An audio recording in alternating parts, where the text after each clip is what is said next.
Dear colleague, we start our afternoon session. Now we come to the site Fujisan, Japan. Draft decision 37,8b.29. I now invite ICOMOS to present the nomination of Fujisan, Japan. But before I give the floor to the Secretariat, Mr. Balsamo, you have the floor.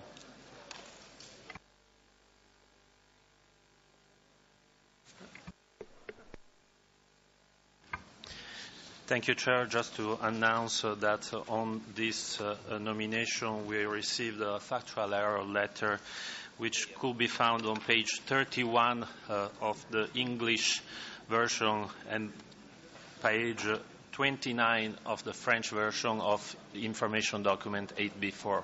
Thank you, Chair.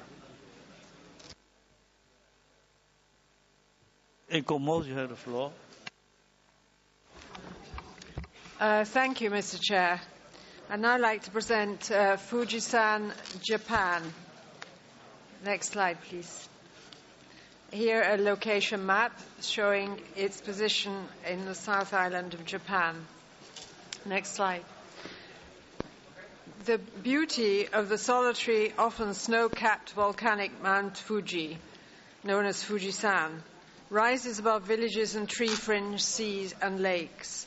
And it has inspired artists and poets and been the object of pilgrimage for centuries. Pilgrims ascending the crater at the summit and returning to shrines at its foot drew power from the Shinto deities residing on the mountain and experienced a symbolic death and rebirth. Today, although urban development has spread towards the mountain, Fujisan still retains its sacred nature. The top of the conical mountain, above 1,500 meters, has been nominated with its pilgrim routes and crater shrines, and separately around its base, further shrines, lodging houses, and natural volcanic features, lakes, springs, and waterfalls that became sacred destinations for pilgrims. Together, these 25 sites form a serial nomination to reflect the essence of Fujisan's sacred and inspirational landscape. In terms of categories of cultural property, this is a serial nomination of 25 sites. Fujisan is a solitary stratovolcano around 100 kilometers southwest of Tokyo. The base of its southern slopes extends to the seashores of Suruga Bay. Because of frequent volcanic eruptions, at least over the past 1,200 years, Fujisan was revered at a distance and worshipped, it seems, from afar. Around the 8th century AD, people sought to quell the eruption through building shrines in places with views of the mountain and dedicating them to the god of the mountain, who was thought to reside in the crater. And gradually the god and the mountain came to be seen as one. From ancient times, pilgrims carrying a long staff have set off from the compounds at the foot of the mountain to climb to its summit and reach its crater, where it was believed the Shinto deity Asama no Akama resided.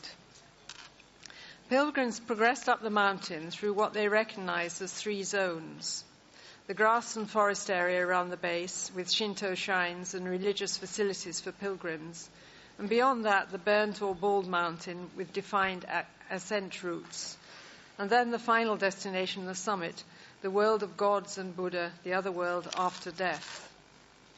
From the 14th century, artists created large numbers of images of Fujisan. And in the period from the 17th to the 19th century, the form of Fujisan became a key motive, not only in paintings, but also in literature, gardens, and other crafts. In particular, the woodblock prints of Hatsushika Hokusai, such as the 36 views of Mount Fuji, had a profound impact on Western art in the 19th century and allowed the form of Fujisan to become widely known as the symbol of Oriental Japan. Fujisan today is not the comparatively isolated mountain that it was in Edo times. Today, the lower slopes have been encroached by development that has fragmented the relationship between some of the shrines, the lower paths, and the ascent routes. Most pilgrims now ascend the mountains from the 5th stage halfway up. Nevertheless, many elements of these essential preparatory stages remain and have been nominated. This is a map of the overall nominated sites. The main block is shaded red, and that's the summit of the mountain and the approaches to it, together with a second linear access route. And around the main block, there are 24 other sites on all sides of the mountain, some very tiny in extent. And this is a schematic view showing the component sites. These are views of 2 of the 4 upper ascent routes. There were 2 types of pilgrims, those who were led by mountain ascetics, and from the 17th century onwards, those in greater numbers who belonged to the Fujioku societies that flourished in the stable and prosperous Edo period. As pilgrimages became more popular from the 18th century onwards, organizations were established to support the pilgrims' needs, and routes up the mountain were delineated, huts provided, and shrines and Buddhist facilities built. Alongside the higher reaches of the ascent route are mountain huts, as you see here. The ascent routes have unique challenges, as some 270,000 people climb to the summit from the 5th station each year, and 30,000 people use other routes. Since the trails are only open during the summer, in July and August, those wishing to make the ascent have a narrow window to do so. The number of hikers, climbers, and pilgrims put great strains on the trails and the associated huts. ICOMOS suggests that the overall carrying capacity of the mountain needs to be considered in relation to the impact of visitors on the spirituality of the mountain. At the summit, the most sacred part of the mountain, the pilgrims carry out a practice called Ohachi Miguri, literally going round the bowl, processing to a number of slightly elevated points around the crater wall. And just below the crater wall, next slide, there are shrines just under the rim. Next slide. As important as the ascent of the mountain were the lower pilgrim routes, where pilgrims prepared themselves for their trek to the summit, and where religious shrines and accommodation were provided for symbolic preparations for the spiritual journey to the summit. The 4 lower, more circuitous routes are now not so clearly defined.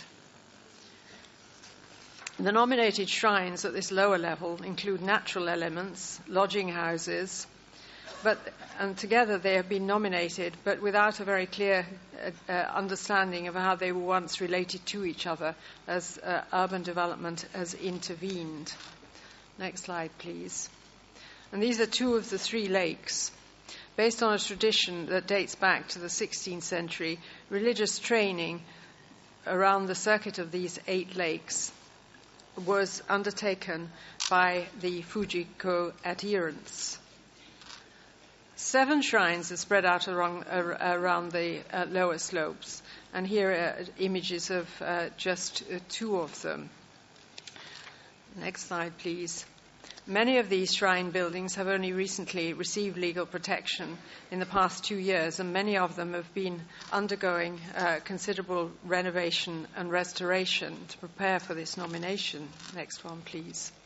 2 former pilgrims' lodging houses have been included in the nomination. One of them was built in 1768, the former house of the Tagawa family, and is the oldest extant oshi, or lodging house. And the second one was reconstructed in 1861.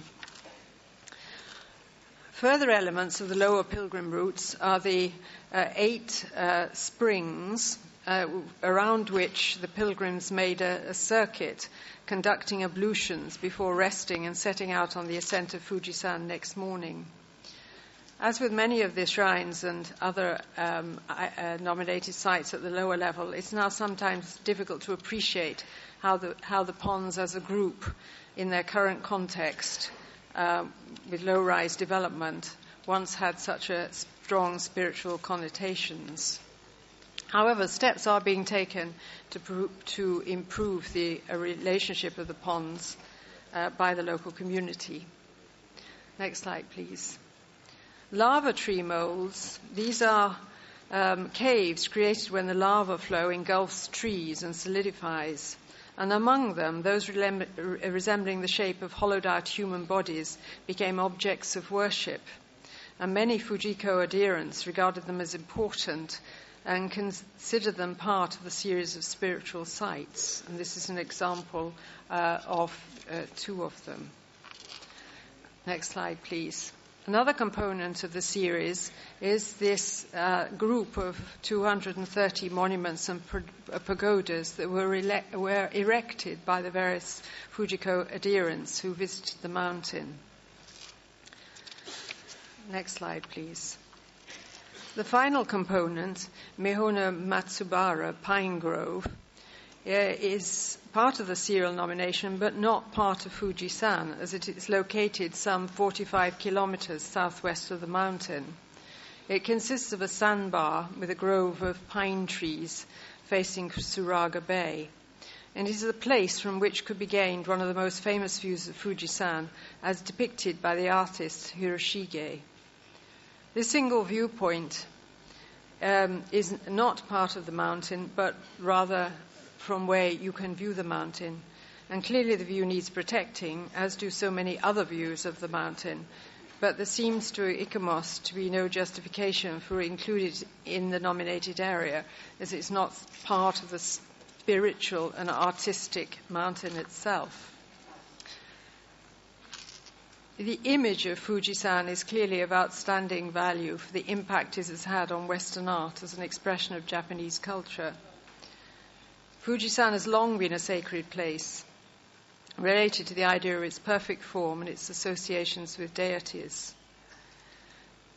ICOMOS considers that although the development that has taken place doesn't allow all of the associations and pilgrimage sites to be reinstated as they once were, it nevertheless considers that the property needs to be managed and presented in such a way that these links can be perceived and readily understood, in order that the contribution that each of the sites makes to the whole is clearly apparent.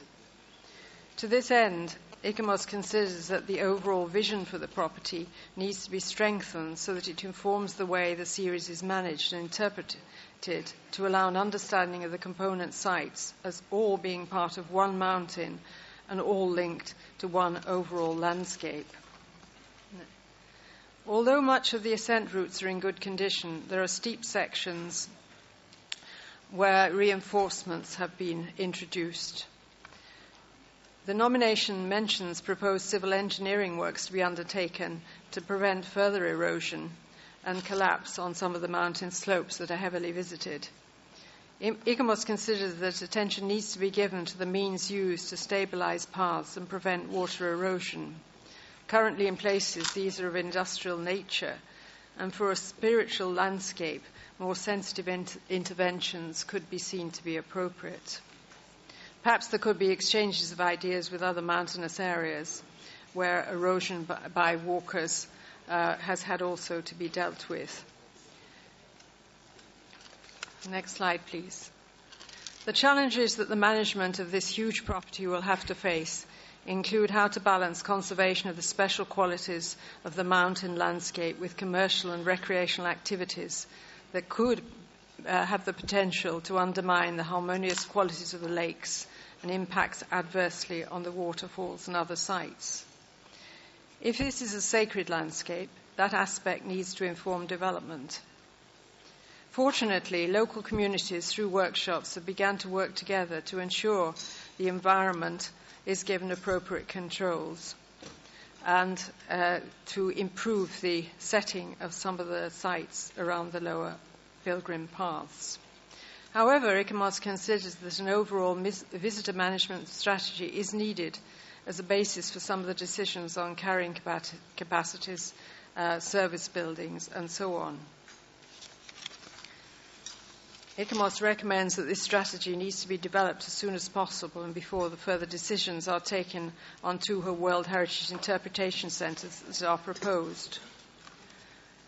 As important as the ascent of the mountain were the lower pilgrim routes, and it seems crucial to delineate these in relation to the shrines, sacred sites, lodging sites, and their links to the upper ascent routes, in order that they might be perceived and understood as parts of the whole landscape. And this could be done through the development of an interpretation strategy that informs how each of the sites can be appreciated and understood as part of the whole. Overall, ICOMOS considers that sustaining the spiritual aspects, managing development, guiding visitors, and carrying out methods to combat erosion should be taken together and articulated in an overall vision for the mountain that could guide management. And, given the strong cultural associations of the landscape, ICOMOS also considers that Fujisan should be managed as a cultural landscape. The critical question in regard to integrity is how well the attributes can be understood as a whole. There is no question that they can be understood, but currently it takes a bit of time and effort to do so. And it was for that reason that we were recommending an interpretation strategy so that there was a clearer understanding of how all the parts fit together. The mountain was nominated under criterion 3, 6, and 4. We do not consider 4 has been met, but that it does satisfy criterion 3 and 6. In terms of boundaries, protection, conservation, and management, our only reservation with the boundaries is associated with the one isolated component that we do not consider can be seen as part of the mountain. So in conclusion, ICOMOS would like to recommend that the mountain, the nomination of Mount Fujisan, Japan, be inscribed on the World Heritage List with the exclusion of the one site, Mihona Matsubura site. Next slide, please.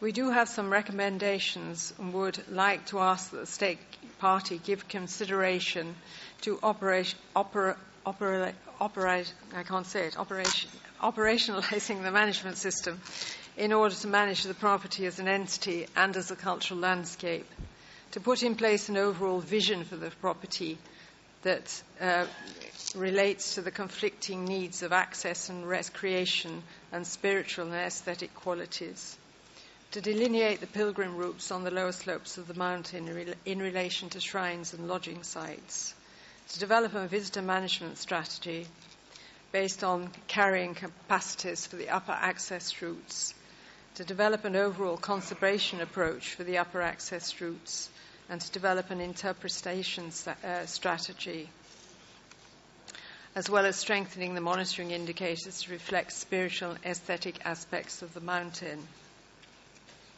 Given the complexity of this overall site and the many challenges it faces in the medium and long term, and the need to address some of the recommendations that we have made, ICOMOS recommends that the State Party submit a State of Conservation report to the World Heritage Centre by the 1st of February 2016.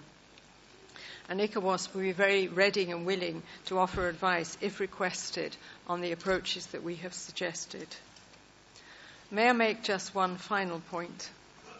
ICOMOS, in its evaluation, suggested the name of the property should be amplified to reflect its sacred and artistic associations. The State Party has spent some time responding to this request, and I'd like to pass over to the World Heritage Centre to explain further. Thank you. Yes, I call on the Secretariat, to make additional comment. Thank you, Chair. Before the debate begins, I would like to call the attention of the committee on the fact that following the recommendation on paragraph 5 of the draft decision 8B29, if the committee decides to inscribe the site, I'd like to recall that Japan and ICOMOS already met and agreed on the broadening of the name of the site, which will read Fujisan, sacred place and source of artistic inspiration in English, and Fujisan, lieu sacré et source d'inspiration artistique. Thank you, Chair. I like to call on the state party, Japan, if you have agree with this succession. Thank you, Mr. Chairman. Yes, we agreed to this new name. Thank you. Thank you. So now I open the floor for comment. I think there will be a lot of comment. Germany, you have the floor. Thank you, Mr. Chairman. Germany congratulates Japan for the convincing nomination of this iconic site. Germany fully supports the inscription into the World Heritage List. One remark, however, I would like to make.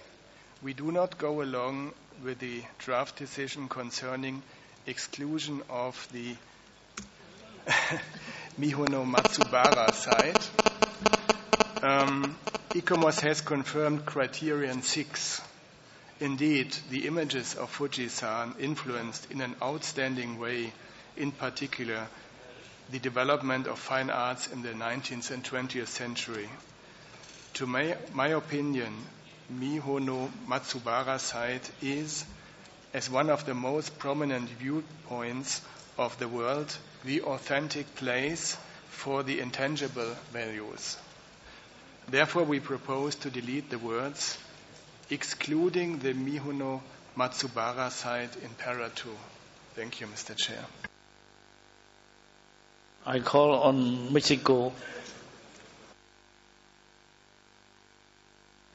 Gracias, señor presidente.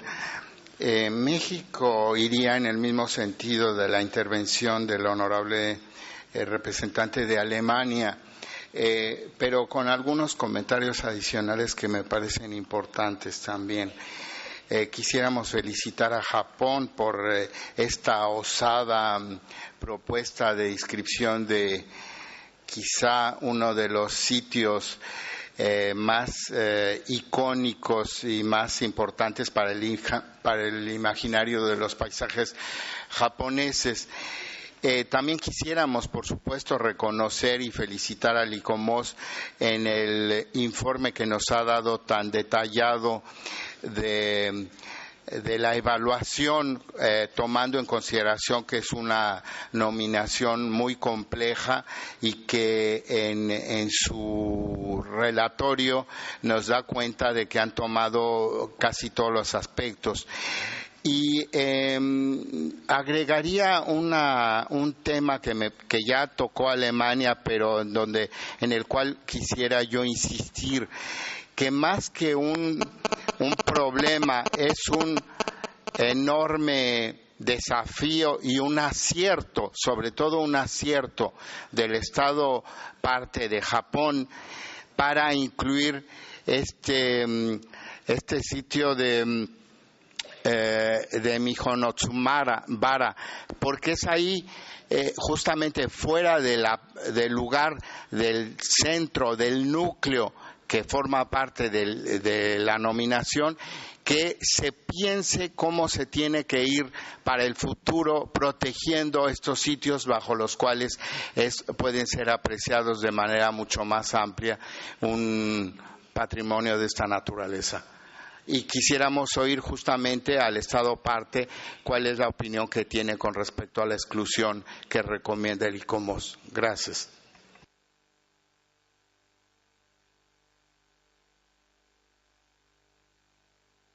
Sénégal, vous avez la parole. Merci, Monsieur le Président. J'aimerais tout d'abord féliciter l'ICOMOS pour cette présentation brillante et je trouve très exhaustive. Ils ont sans doute escaladé les 22 chemins de foi et c'est un travail et des efforts exceptionnels qui ont été faits. J'ai noté avec attention qu'en accord avec l'État parti, il a été retenu de donner un nom qui serait sacré et source d'inspiration esthétique. Si cela est bien retenu et accepté par l'État partie, je pense que, et l'ICOMOS aussi, je pense que l'exception n'a plus de sens. Parce qu'il nous a été dit dans l'argumentaire que le site de Meyo Noma Shubara a été un espace à partir duquel les artistes du monde entier ont pu trouver leur source d'inspiration pour nous présenter ce monde et surtout pour le faire connaître à travers le monde entier. De ce point de vue-là, cette station, même si elle n'est pas une partie physique du monde, est un élément important de son environnement culturel. Parce que ce n'est pas un bien naturel que nous sommes en train de classer, c'est un bien culturel, si j'ai bien compris. Et cela me rappelle parfaitement le débat que nous avons eu l'année dernière concernant le mont Saint-Michel et les fameuses éoliennes. On a beaucoup réfléchi à l'époque sur les chemins de la foi pour l'effet visuel que cela aurait pu avoir sur le pèlerin qui venait se recueillir sur le mont Saint-Michel. Cela me rappelle exactement la même chose et je pense que ne pas inclure et ne pas protéger cette dimension culturelle du bien serait l'amputer d'une partie importante de sa personnalité. En conséquence, je pense que cette exception n'a pas lieu d'être. Merci. I call on Thailand to take the floor. Thank you, Chair. Fujisang has, for ages, de facto, it's been the heritage, world heritage for centuries. So I'm very happy that Japan has put the acts together and proposed the nomination of Fujisang as the world heritage. Apart from the beauty and majesty of Fujisang, its symbolic, inspirational, spiritual, and religious attributes are without questions. These attributes are inextricably woven into the Japanese cultural and social fabric. Mr. Chair, I myself have seen all these sites myself. I have even scaled the summit of Fujisang and came back alive.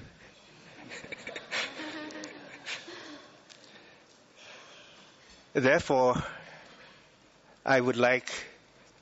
we feel that Fujisang and its component sites are truly worthy to be inscribed as the World Heritage. Thank you very much.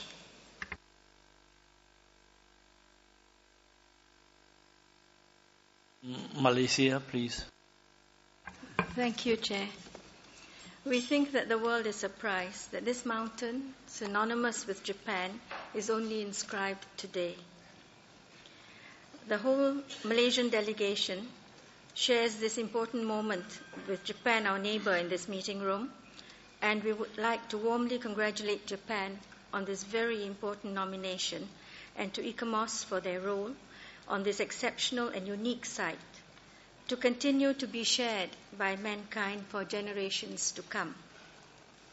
Chair, most of us non-Japanese focus on this solitary Mount Fuji, and little do we notice the area at the foot of the mountain, the Pine Tree Grove Sand Bay. Even if we notice it, we may not know that it is an integral part of the spiritual and inspirational Mount Fuji. But this is not so with the Japanese, to whom Miho no Matsubara, the Green Bay, has very important intangible cultural value. This bay is part of the route of the worship ascent to Mount Fuji. Although it may be 45 kilometers away, we feel distance does not detract from its important relationship to Fujisan.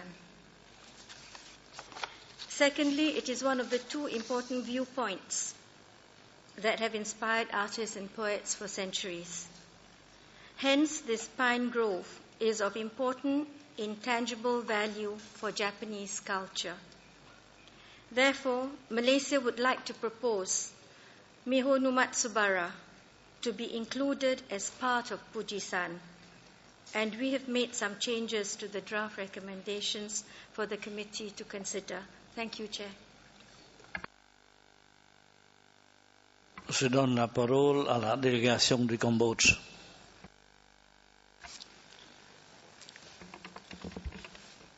Merci, Monsieur le Président. Le Cambodge félicite et appuie le Japon pour l'inscription de ce site célèbre qu'est le mont Fuji sur la liste du patrimoine mondial. Nous savons que le mont Fuji est un monument historiquement, culturellement et spirituellement vénéré et aimé des Japonais.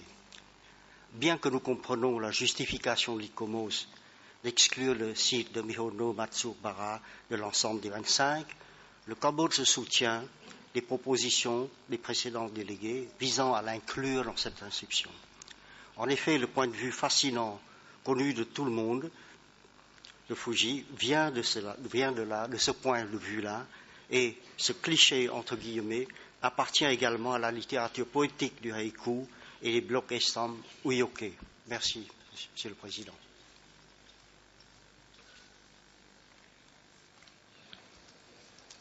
I give the floor to Russia. Спасибо большое, уважаемый господин председатель. Российская Федерация хотела бы поздравить наших японских коллег с такой замечательной номинацией. И я, наверное, повторю слова посла Малайзии, что я тоже удивлена, что мы только сейчас списываем Фуджи. Я всегда думала, что это такой символ Японии, который, казалось бы, всегда был в списке всемирного наследия, как символ Японии. Мы очень поддерживаем вот это замечательное название, дополнение как святое место, источник художественного вдохновения. Очень красивое название, и оно полностью отражает, наверное, суть того, что испытываешь, находясь там. И мы также со своей стороны поддерживаем, тоже понимаем мотивацию ИКОМОСа, что это место Михо no Matsubara находится немножко в отдалении от всего этого пути восхождения. Тем не менее, наверное, это все-таки отправная точка туда, поскольку именно там у вас происходит первое впечатление от этой замечательной горы. Поэтому мы также поддерживаем поправку о включении Михо no Matsubara в номинацию. Спасибо.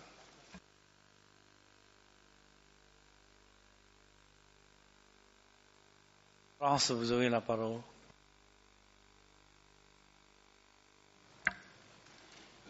Merci, Monsieur le Président.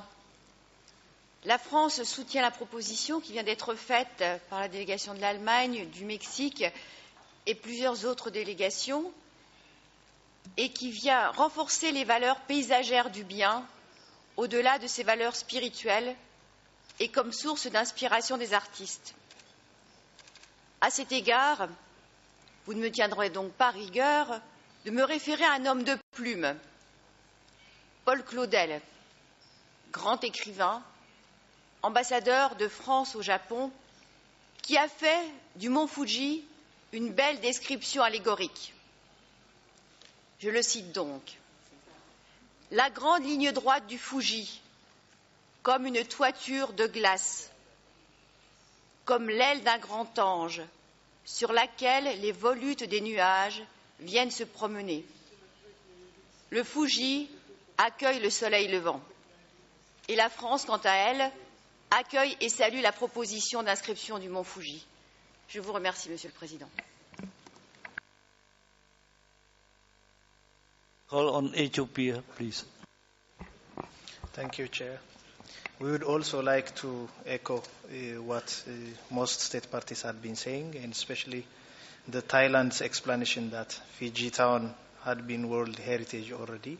So Ethiopia welcomes the efforts made by State Party of Japan and supported by the advisory bodies. Thank you. On Estonia. Thank you, Mr. Chairman. Estonia supports the amendment made by Germany and supported by other countries. We would like to congratulate the State Party of Japan. Among all the values Fujisan has, I would like to emphasize the most how this site started an important pedigree in the history of landscape painting. How through prints by Hokusai, this mountain inspired Paul Cézanne in discovering the Sainte-Victoire in Provence, which in its turn inspired all local schools all over the Europe in early 20th century, and among them the emerging school of Estonian painters, especially Konrad Mägi. Thank you. I give the floor now to Qatar, please. شكرا سيد الرئيس. نشكر الأيكوموس على هذا التقرير الجيد الذي وضح النواحي الروحية لهذا المكان. كما نهنئ الدولة الطرف على هذا الملف المتكامل الذي ساعد الأيكوموس على اقتراح التسجيل، وأن دولة قطر تؤيد ما اقترحته ألمانيا من تسجيل الموقع بكامله متضمنا موقع ميهونون تسوبارا، ولعله من حسن الطالع أن تتم مناقشة موقع لدولة قطر هو موقع الزبارة، وهو قريب من تسوبارا، ولعله يكون ذلك يعني من حسن الطالع، فنهنئ الدولة نهنئ اليابان على ذلك. شكرا.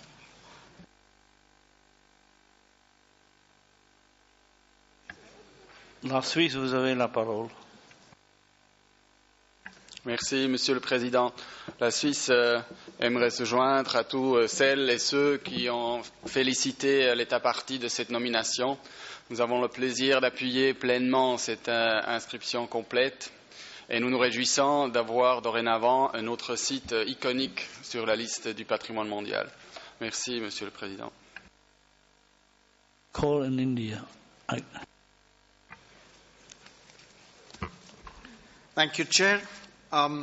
We would, as other delegations have done, wish to congratulate Japan. Mount Fuji is a site that, by any reckoning, should have been on this list a long time ago. Iconic, emblematic. We'd like to congratulate ICOMOS for the work that they have done.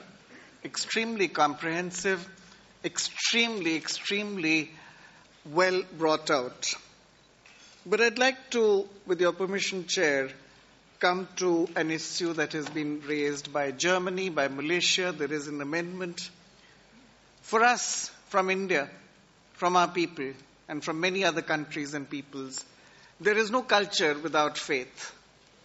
And faith is an integral part of culture.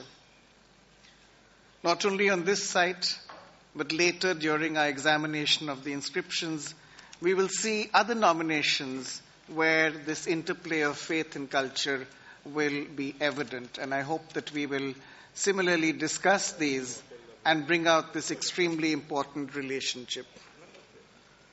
It is not just enough to have a physical connect with the site. The excluded area represents a spiritual, a visual connect beyond the mundane, an integral part which not only the people of Japan, but any visitor to Mount Fuji will experience and has experienced. So it is the spiritual and cultural landscape and the physical landscape that are inextricably connected.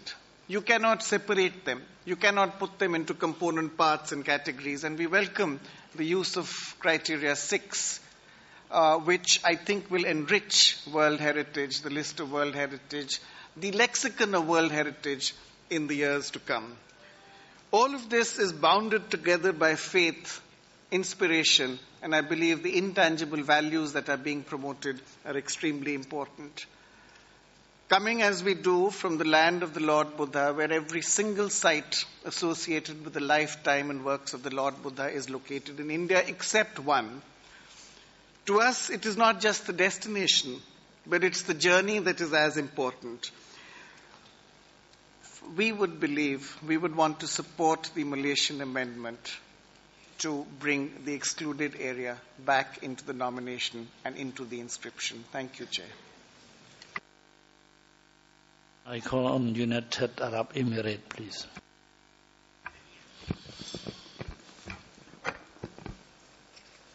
شكرا سيد الرئيس.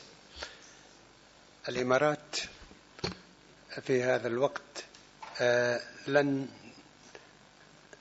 تضيف كثيرا في الإطراء على هذا الموقع بعد تقرير الإيكومس وبعد ما عبرت عنه الوفود الأخرى. أعتقد أن الكل أصبح يتفق على الإضافة النوعية لهذا الموقع إلى قائمة التراث العالمي للإنسانية. نحن نهنئ الدولة الطرف على الجهود التي قامت بها وتعاونها مع الجهات الاستشارية للتمكن من إضافة هذا الموقع المتميز على قائمة التراث. نشكر إيكومس على جهودها المميزة والتقرير الشامل الذي وفر لنا المعلومات الكافية للاطلاع على فرادة هذا الموقع. الإمارات كبقية الدول تؤيد الإدراج الشامل ونهنئ اليابان مجددا. شكرا. Call on Colombia, please. Gracias, señor presidente. Evidentemente estamos ante uno de estos sitios absolutamente icónicos y una referencia mundial. Es un lugar que ha sido, como ya lo han reiterado algunas otras delegaciones, una fuente de inspiración en todos los ámbitos de la creación humana y en especial de las bellas artes. Valga la pena recordar aquí solamente las 36 vistas del monte Fuji hechas por Hokusai. Queremos felicitar muy particularmente a ICOMOS por la labor que ha desarrollado con el estudio de este expediente y a Japón por haberlo formulado. Es un lugar sagrado y una fuente de inspiración sin lugar a dudas. Históricamente hay evidencia de la importancia de esas vistas lejanas, por lo cual nosotros respaldamos la inscripción de la totalidad del bien y de todos sus componentes. Y consideramos, por último, que el monte Fuji es uno de estos lugares que contribuye a darle sentido a la existencia humana. Muchas gracias.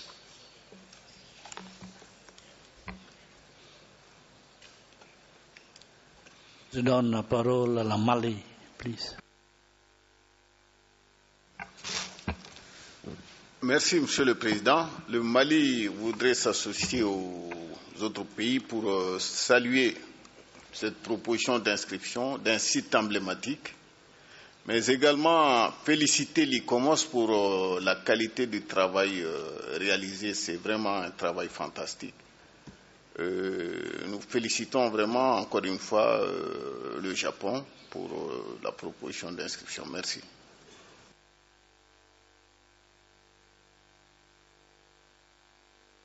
Algérie, vous avez la parole. Merci, Monsieur le Président. Le mont Fuji, un ouvrage emblématique, une œuvre mythique et poétique, sera le bienvenu donc au panthéon du patrimoine mondial. Nous tenons donc à féliciter le Japon pour cette proposition d'inscription et appuyons donc l'inscription en souscrivant aux observations des membres qui ont opté pour la conservation donc de l'intégrité de la totalité du bien. Merci.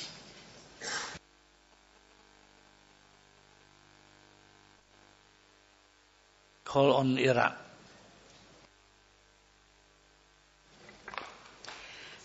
العراق يهنئ اليابان على تسجيل هذا الموقع الفريد الذي كنا نعتقد أنه مسجل منذ زمن لأهميته العالمية الثقافية والطبيعية، ونؤيد انضمام الموقع كاملا إلى القائمة. وشكرا.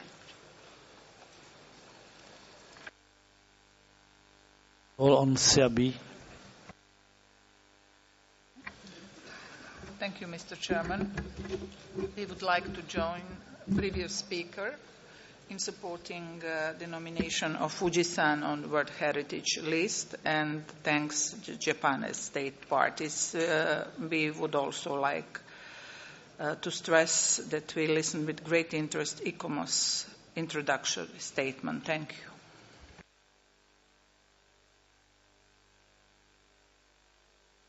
Everybody from the committee has spoken very positively. So I call on the rapporteur. Thank you, Mr. Chair. We are going to adopt now the draft decision. In the paragraph 2, committee anonymously supported the inscription of whole site, so I don't think that we have to discuss further second paragraph. We can go below because we have slight amendments from Malaysia, and under the statement of outstanding universal value, I would like to introduce it. It will take just 2 minutes. It is adding just before criterion 3. Can you please go down? Okay. Just before the criterion 3. Stop. We have here, after lava tree molds and the pine tree grove on the sand beach. So this is what was added by Malaysia. I think that there is no comments, and then you can go further under integrity. We don't have changes. Authenticity in the second paragraph at the end, still a same change, just to add and a pine tree grove. And you can go at the end of decision, please. And since we all agreed upon changing of name, there is no further need to keep the paragraph proposed by Secretariat. Okay. Merci. So we can delete paragraph number 7, and we have a now new paragraph 5, which is request the state party, etc. We keep the paragraph that was proposed in the original draft decision. Thank you, Mr. Chair. You can proceed to the adoption of the decision.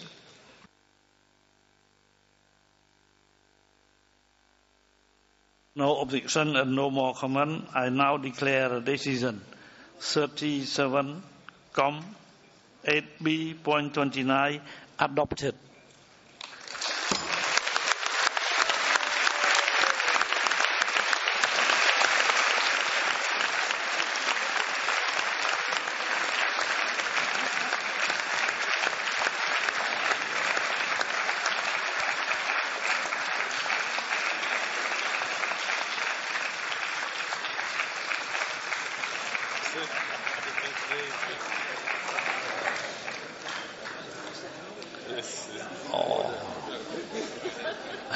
Order. It's impossible. Look at this. Yeah.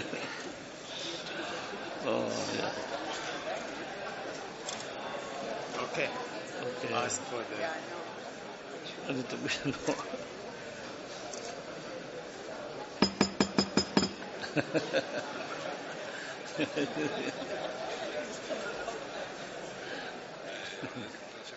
Look at him.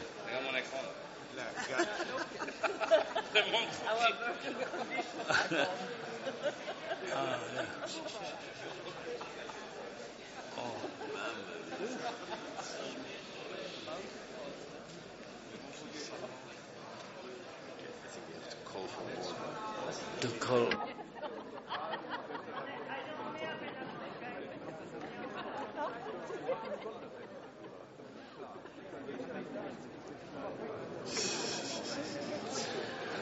Let me congratulate Japan on behalf of the entire committee for the inscription of this property. Japan, you have the floor for a brief 2-minute statement. Thank you. Thank you, Mr. Chair. I'm so happy that committee has decided to inscribe Fujisan on the World Heritage List. On behalf of the government of Japan, I would like to express my sincere appreciation to all the members of the committee, especially Kingdom of Cambodia, as well as all the experts of the World Heritage Center and ICOMOS, who took part in the process of its inscription. As you may know, for all the Japanese, Mount Fuji, that we call it Fujisan, is a very symbolic and spiritual mountain. Since Fujisan has a special significance for us, I am very delighted that outstanding universal value of Fujisan was formally recognized and acknowledged by the World Heritage Committee.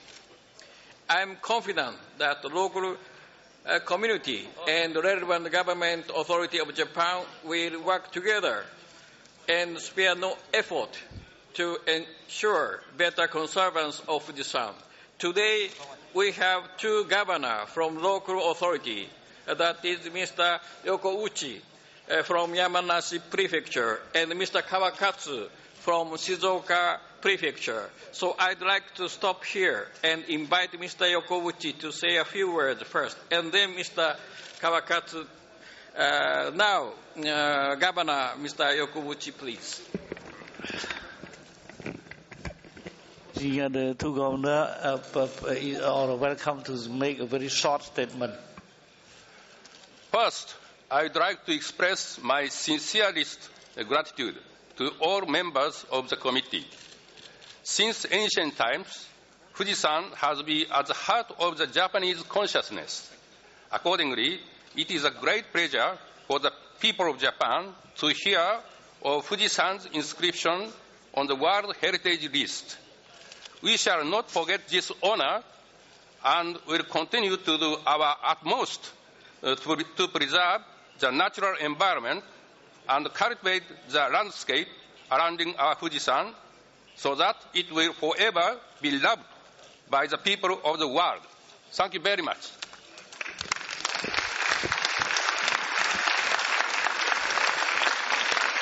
On behalf of the Shizuoka Prefecture, I am truly honored to witness this momentous occasion.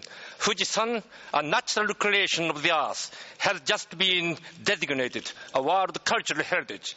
This inscription is not the end, but only the beginning. Yamabe no Akahito, a renowned Japanese poet in the 8th century, that is 1300 years ago, movingly sang, "Noble like a very god, so as the lofty peak of Fuji shall be spoken of in awe from generation to generation. In line with this spirit, the people of Japan shall proudly safeguard and pass the legacy of Fujisan on to future generations. We hereby pledge to build a Japan that is beautiful, affluent, and gorgeous as Fujisan itself." Thank you to the chair and the members of the World Heritage Committee, state parties, and ICOMOS in particular. And thank you all very much indeed for your support. Thank you very much.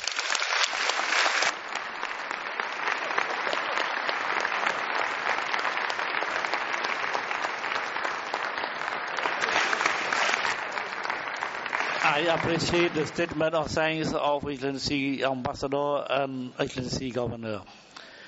Now we came to the new item, the Al-Jibara Archaeological Site, Qatar.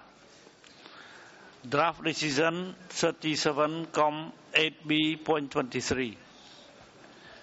I now invite ICOMOS to present the nomination of Al-Jibara Archaeological Site, Qatar.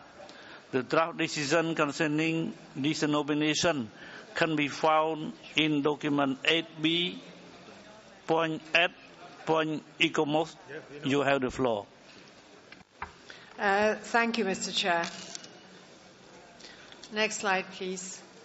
Here you see the location map showing the north of the Qatar Peninsula.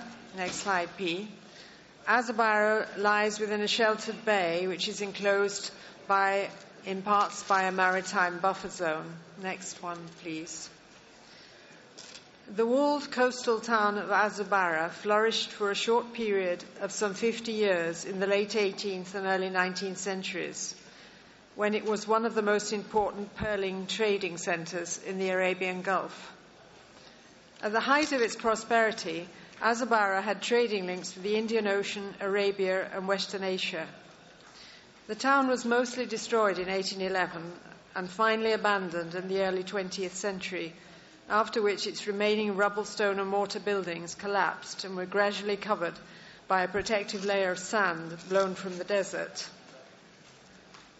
What distinguishes Azabara from other towns is the fact that it was abandoned and its layout has been preserved under the desert sands. The remains of the entire town, still within its desert hinterland, are a reflection of the development of an 18th and 19th century trading society in the Gulf region and its interaction with the surrounding coastal and desert settlements. Next slide. This is a referred back nomination.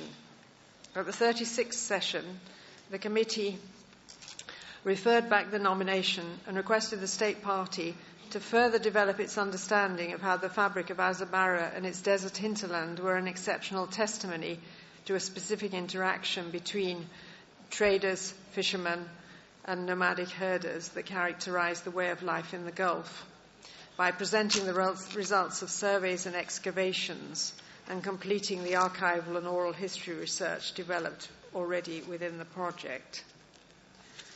Next slide, please. They also asked for other requests in connection with the buffer zone, the conservation strategy, the site management unit, and the management plan.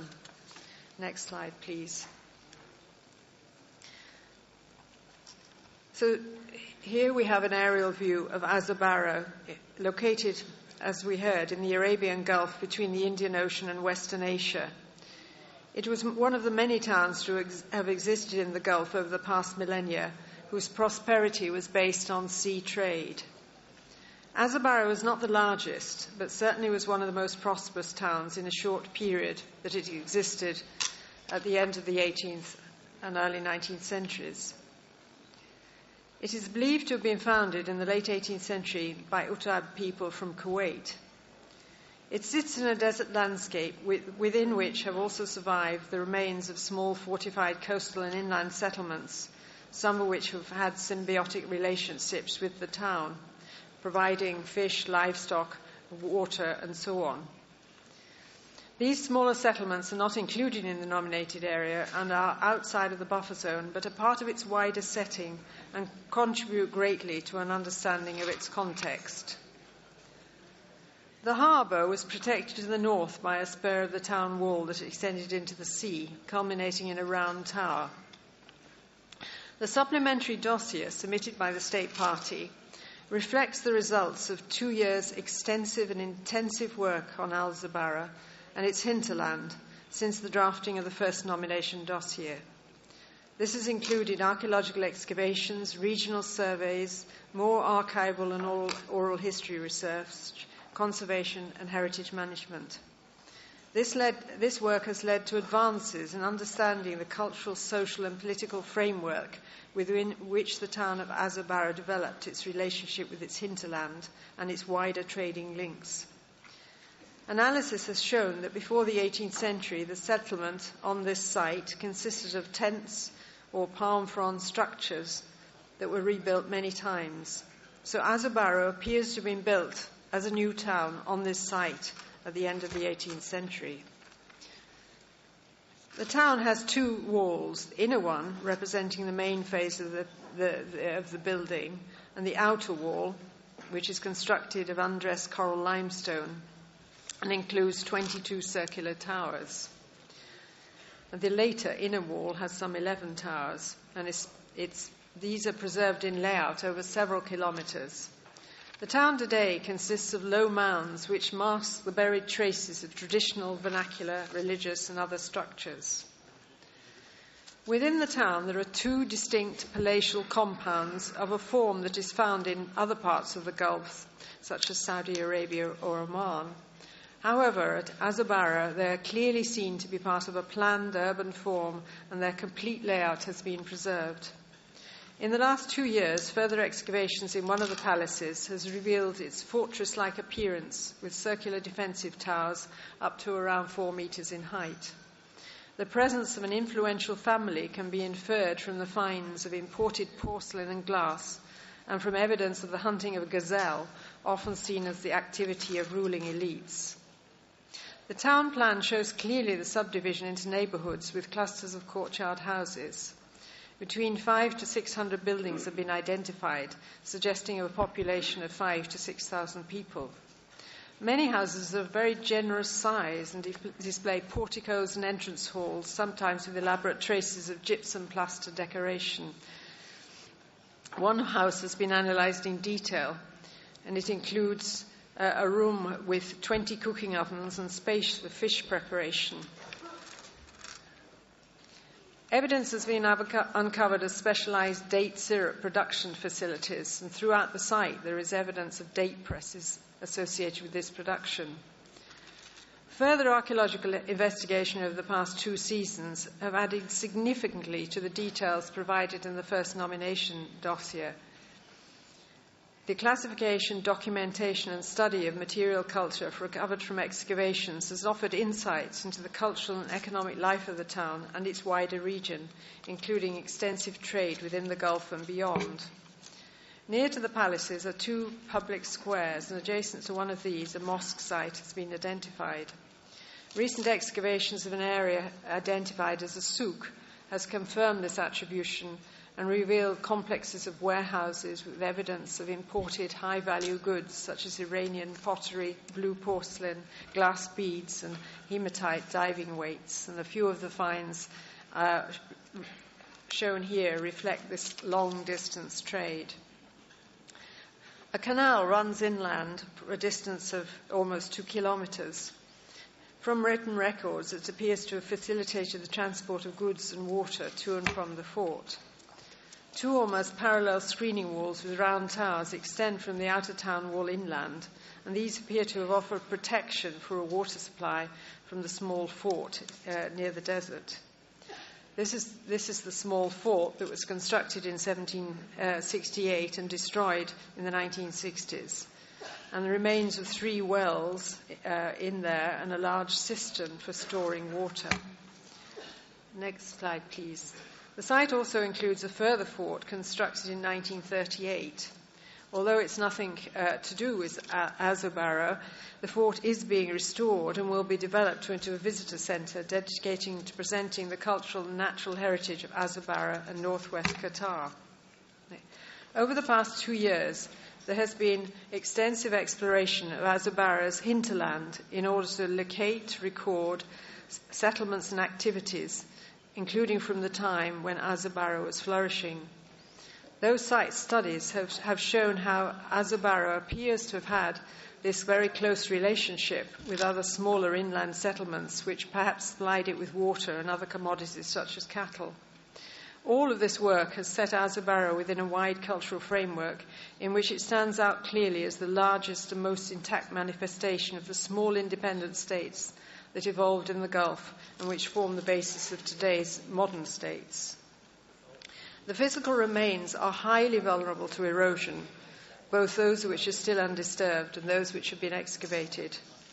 And ICOMOS considers that the challenges facing the conservation of the highly fragile remains in the hostile climate are immense.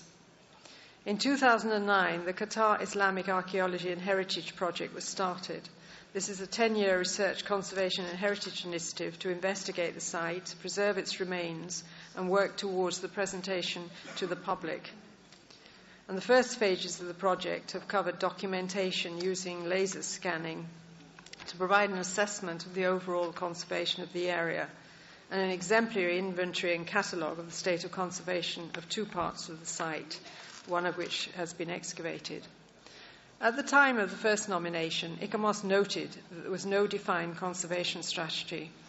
This has now been prepared, and its aim is to protect and strengthen the structures as well as to allow an annual number of visitors. But most importantly, it is to be a sustainable strategy that, in addition to protecting the archaeological remains, makes them understandable for explaining the town's history.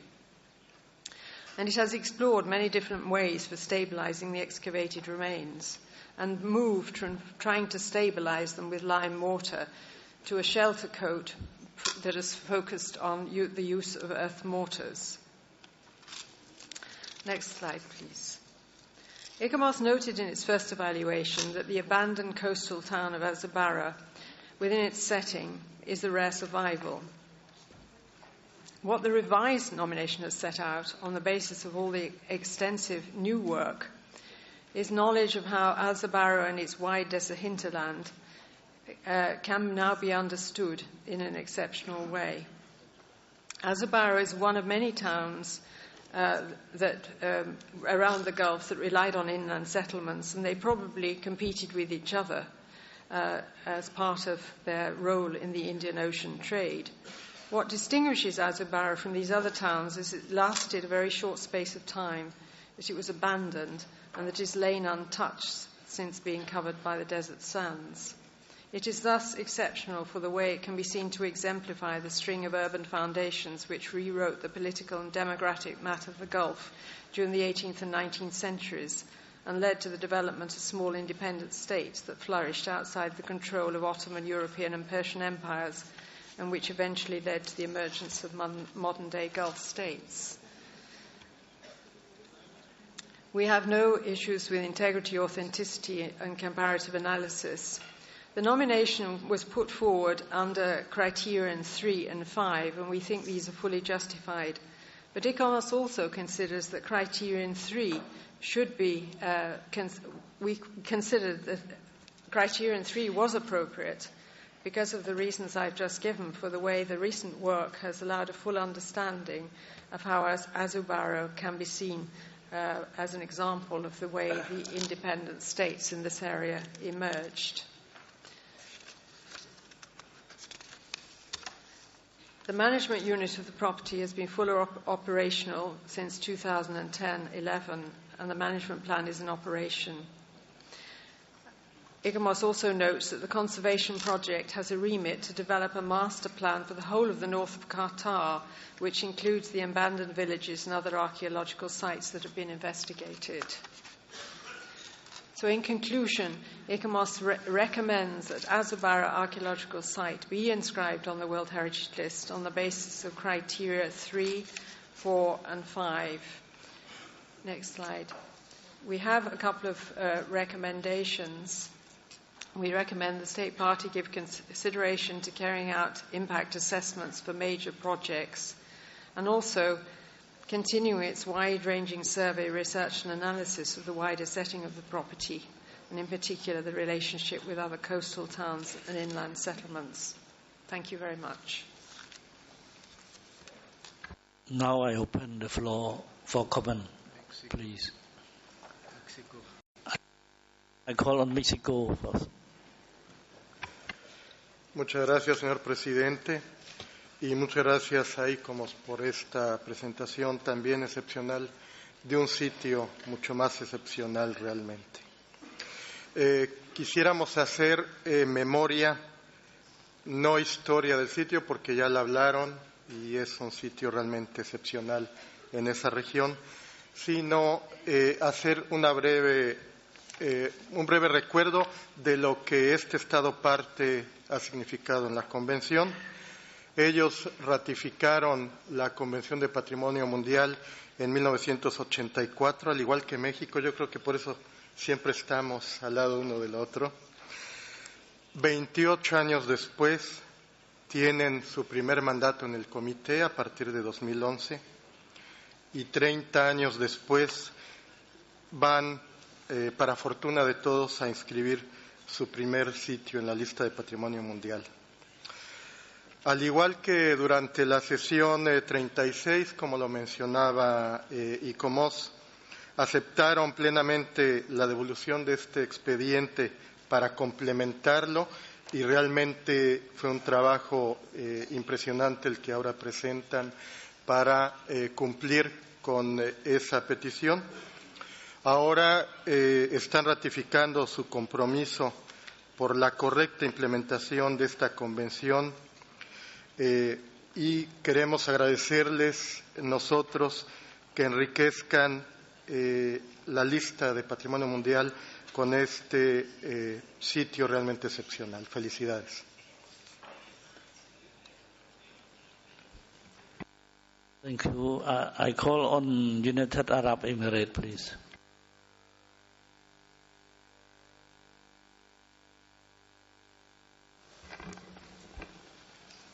شكرا سيد الرئيس.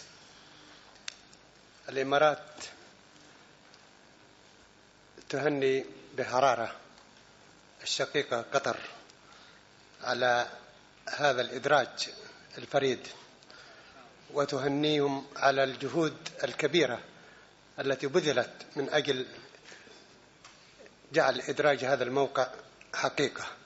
نحن ندرك أن مهمتهم كانت كبيرة وندرك بأن شراكة الإيكومس الفعالة والجهود التي بذلت في هذا الاتجاه كانت مكملة، ونحن نعتبر أن هذا الموقع مكسب لقطر ولمنطقة الخليج والمنطقة العربية ولقائمة التراث. أن فرادة هذا الموقع أنه كان أحد المعالم على ازدهار الحضارة وتراجعها من حين لآخر. لقد كان أحد المحطات المزدهرة للتجارة، تجارة اللؤلؤ بين الشرق والغرب وعلى ضفاف الخليج العربي وبين الجزيرة العرب وغيرها من المناطق المجاورة في بلاد فارس وشرق أفريقيا والهند. نحن أيضا نعتبر أن القيمة الاستثنائية التي قد لا تذكر هنا لهذا الموقع أنه يعبر أن إدراجه هدية للأجيال المتعاقبة التي جعلت الحياة تستمر في هذه المواقع الطبيعية الصعبة والمرتبطة بالحياة في الصحراء. أن استمرار الحياة في تلك المنطقة كما هي اليوم الأجيال تعيد بناء قطر ودول الخليج بآخر مواصفات الحداثة، لكننا نعتز باستمرار الماضي القديم التي تمثلها الزبارة وأمثالها من المواقع في المنطقة. إنه تواصل الأجيال الحضاري. هنيئا لقطر وشكرا لإيكومس وشكرا لكل من ساهم في هذا الإنجاز.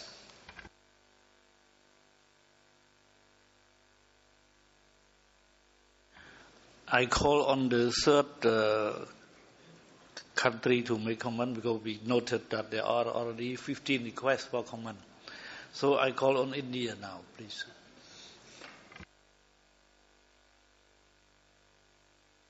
Thank you, Chair. A year ago, we had supported Qatar in its efforts to have Al Zubaira inscribed in the list of World Heritage. We were the other country that was referred, and I'm glad that both have come back with inscriptions. We never doubted the capacity of Qatar. We had full faith in the extremely hard work that they have done. There is a positive outcome, which is the inscription of the site. We would like to congratulate Qatar. It's the first site that the country has brought on, and we are delighted by the fact of an extremely strong ICOMOS recommendation, one of the strongest that we have seen over the last day and a half. And Qatar itself is emerging as a cultural powerhouse, a leader in the field of heritage, in the field of museums, and we believe that we have a lot to learn from them as well. Thank you.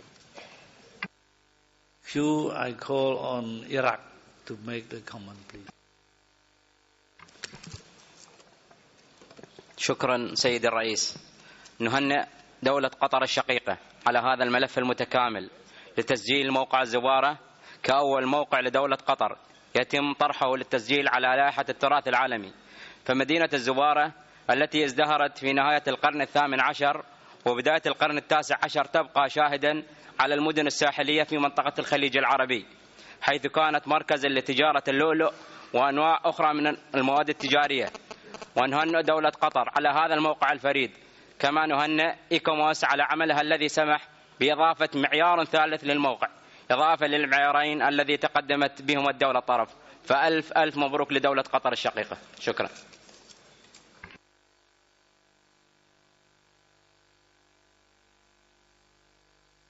I give the floor to Russia.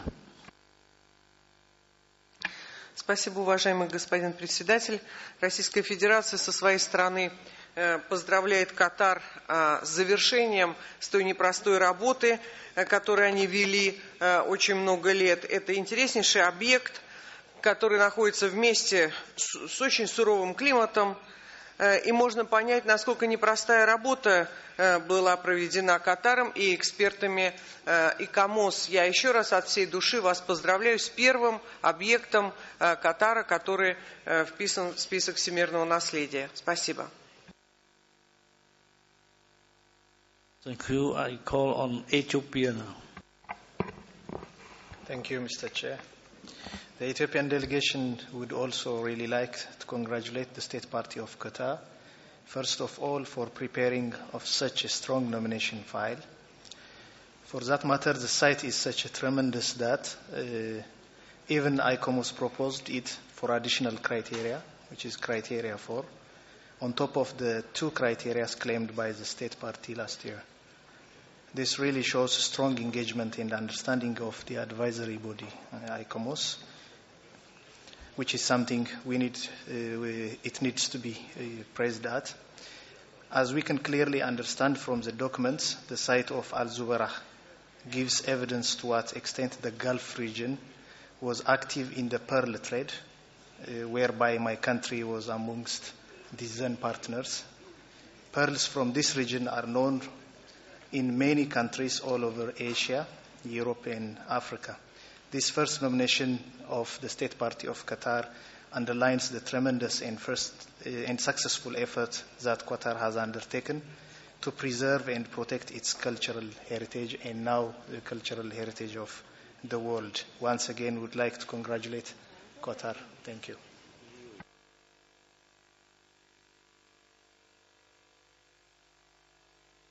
All on Estonia. Thank you, Mr. Chair. Estonia welcomes inscription of this site. Already last year, we were charmed by the misty views of this surprisingly new and surprisingly short-lived, very specific site.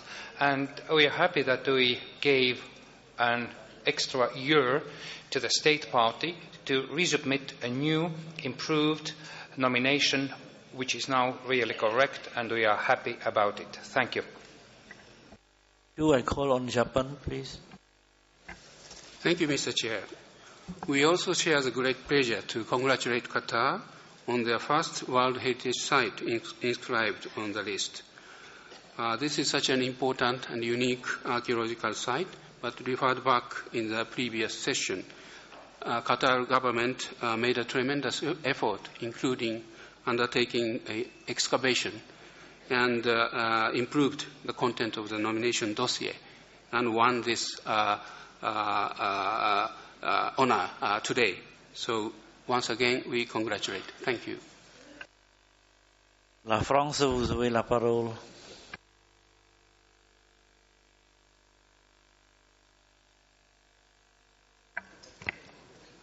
Merci, Monsieur le Président.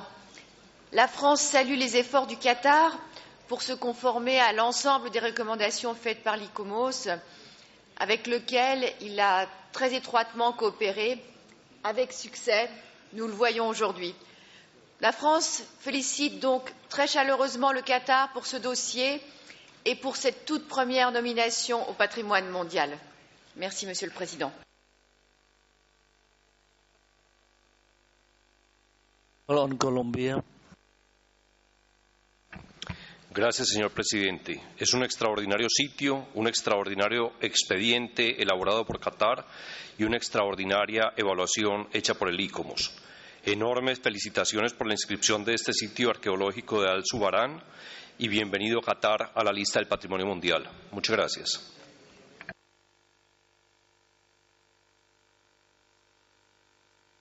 Donne la parole à l'Algérie, please. Merci, Monsieur le Président. Nous tenons pour notre part à nous féliciter et à féliciter le Qatar pour l'excellent dossier qu'il a présenté, la qualité de son contenu et de sa formulation. Nous félicitons également l'ICOMOS pour avoir accompagné à bon port ce premier dossier d'inscription du Qatar. L'Algérie accorde un grand intérêt à l'effort fourni par le Qatar dans la demande de la préservation du patrimoine culturel. Donc nous appuyons l'inscription, bien sûr, de ce site, le site d'Assobara, sur la liste du patrimoine mondial. La parole est accordée à la délégation du Cambodge. Merci, Monsieur le Président. Tout d'abord, félicitations à l'ICOMOS pour cette présentation. Je rappelle qu'une implantation urbaine de plus de 3 siècles d'existence, reflet des relations commerciales intenses entre le Golfe, l'Asie et l'Europe, avec un rapport entre le désert et la mer, n'est pas commune. Donc pour ce premier site inscrit, le Cambodge félicite le Qatar pour son inscription sur la liste du patrimoine mondial. Je vous remercie. Call on Germany, please. Thank you, Mr. Chairman. Germany has a great pleasure to support this nomination, this first nomination of Qatar. We would like to congratulate the State Party for the successful work which has been done this year. All the requests and recommendations of ICOMOS have been fulfilled and addressed. This case shows how successful the time span between referral and inscription can be used for the way forward. The case is a model. Again, we fully support the inscription of this significant archaeological site on the World Heritage List. Thank you. Sénégal, vous avez la parole. Merci, Monsieur le Président. On vous avait entendu, on avait baissé le tableau, mais comme ce sont nos voisins, on va les féliciter de visu. Merci.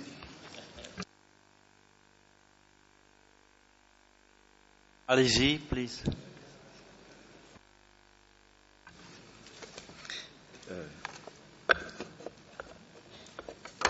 Thank you, Chair. Malaysia congratulates Qatar for this very important nomination and commend economists for their excellent work. It is an extraordinary nomination. Archaeology excavation had revealed a pearl merchant town. It is testimony as pearl tradition in the Persian Gulf. Thank you. Je donne la parole à la Mali, please. Merci, Monsieur le Président. La délégation malienne joint sa voix à celle des autres pour féliciter l'État parti du Qatar pour la qualité du dossier et soutient ce dossier. Nous voudrions également rappeler qu'une fois de plus, c'est le désert qui gagne. Parce que hier, c'était les déserts de Namibie et de Chine, et aujourd'hui, nous avons un bien inscrit en plein désert du Qatar. On voudrait également, on ose espérer également que les 2 fortes recommandations de l'ICOMOS seront suivies, à savoir l'étude d'impact environnemental pour les grands projets d'infrastructure et toute étude et recherche dans l'environnement du bien. Je vous remercie, Monsieur le Président.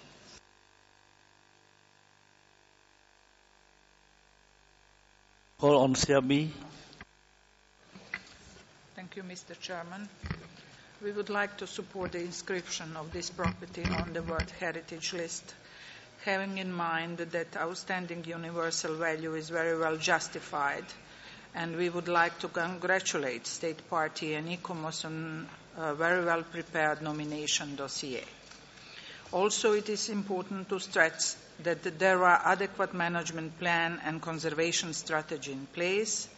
The overall approach to all aspects of the sites, as well as visitor management, aim to be exemplary. Thank you. Give the floor to Thailand, please. Thank you, Chair.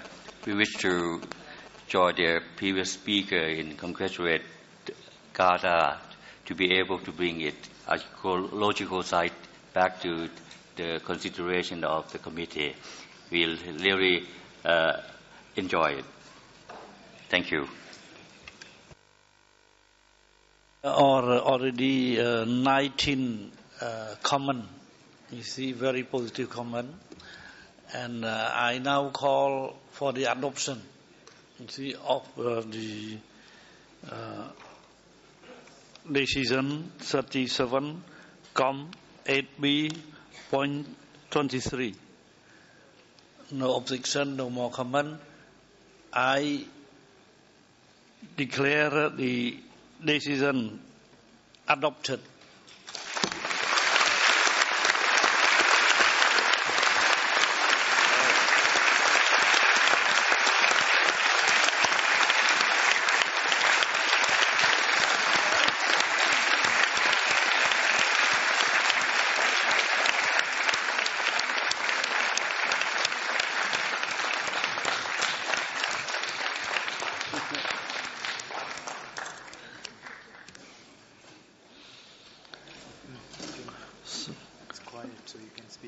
Let me congratulate Qatar on behalf of the entire committee for the inscription of this property.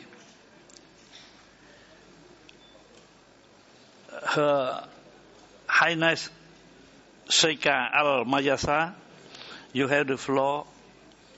Thank you. Thank you. Merci. Merci beaucoup. بسم الله الرحمن الرحيم. سعادة السيد سوكان رئيس الدورة 37 للجنة التراث العالمية، أصحاب السعادة السيدات والسادة، أود في البداية أن أتقدم بالشكر والتقدير لمملكة كمبوديا الصديقة لحفاوة الاستقبال وحسن التنظيم وإدارة 37 للجنة التراث العالمي. كما أود أن أعرب باسم دولة قطر عن جزيل الشكر لمنظمة اليونسكو والآيكوموس ولمركز ولجنة التراث العالمي للقرار الذي اتخذ في هذا الدور بتسجيل موقع الزبارة الأثري على قائمة التراث العالمي. كما أشكر جميع المتحدثين على الكلمات الطيبة التي سمعناها اليوم بهذا الخصوص. السيدات والسادة، إن موقع الزبارة الأثري عبارة عن مدينة قديمة لعبت دورا اقتصاديا وسياسيا وثقافيا متميزا وحافظت على سلامة معمارية فريدة.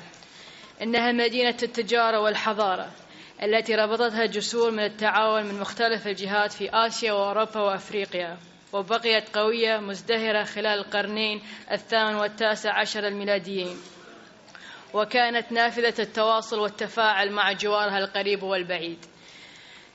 الزبارة ليست موقعا أثريا استثنائيا فقط، بل هي تعكس أيضا واقع دولة قطر الراهن، حيث يتعايش أبناء العديد من الشعوب والحضارات، وقد قدت قطر الوطن الثاني لكل منهم.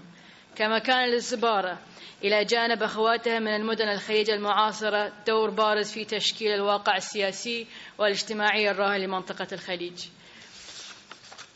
إن تسجيل موقع الزبارة والاعتراف الدولي بأهميتها العالمية إنجاز لنا جميعا، وباعث فخر وسعادة واعتزاز لكل قطري وكل مثقف.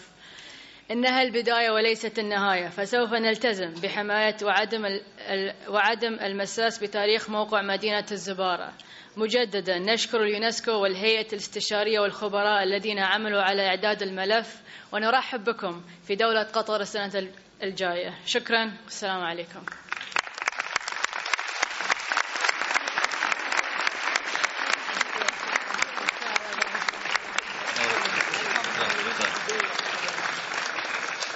I'd like to express my deep thanks to Her Highness Sheikha Al Mayasa for the statement of thanks. Now I have to hand over to the Vice Chair to come to preside over the remaining session, because I I have to go to some appointment, please.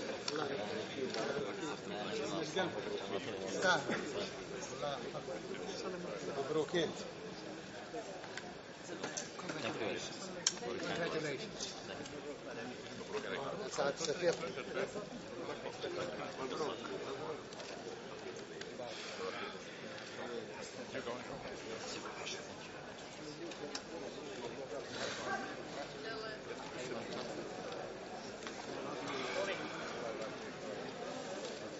يا ابو عبد الله شكرا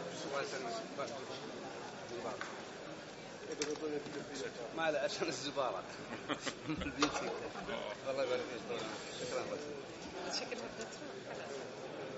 الحقي عليها من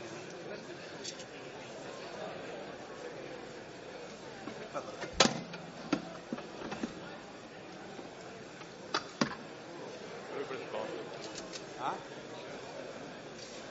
ستوب No.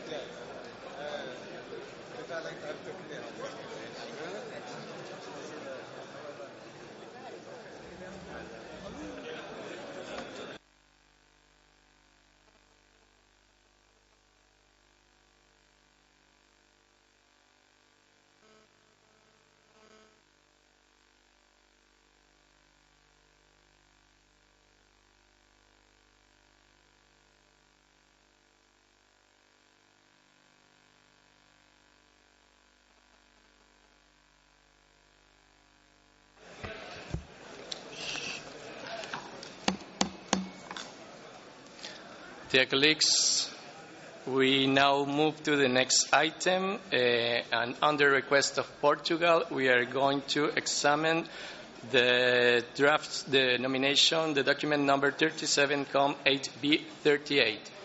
I now invite ICOMOS to present the nomination of the University of Coimbra, Alta and Sofia, Portugal. But before I give the floor to the Secretariat, Mr. Balsamo, you have the floor. Please proceed, Mr. Balsamo. Thank you. Thank you, Mr. Chair.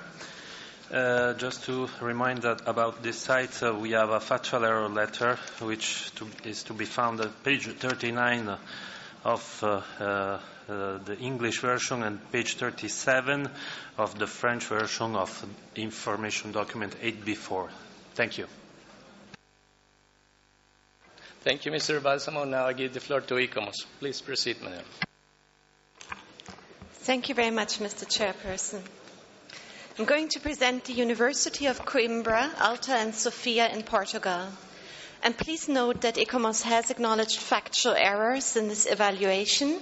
In particular, the buffer zone is designated as a special protection zone already, contrary to what we said in our report, as well as that the site is located in an area of moderate seismic activity instead of high seismic activity, as was falsely indicated in the French version.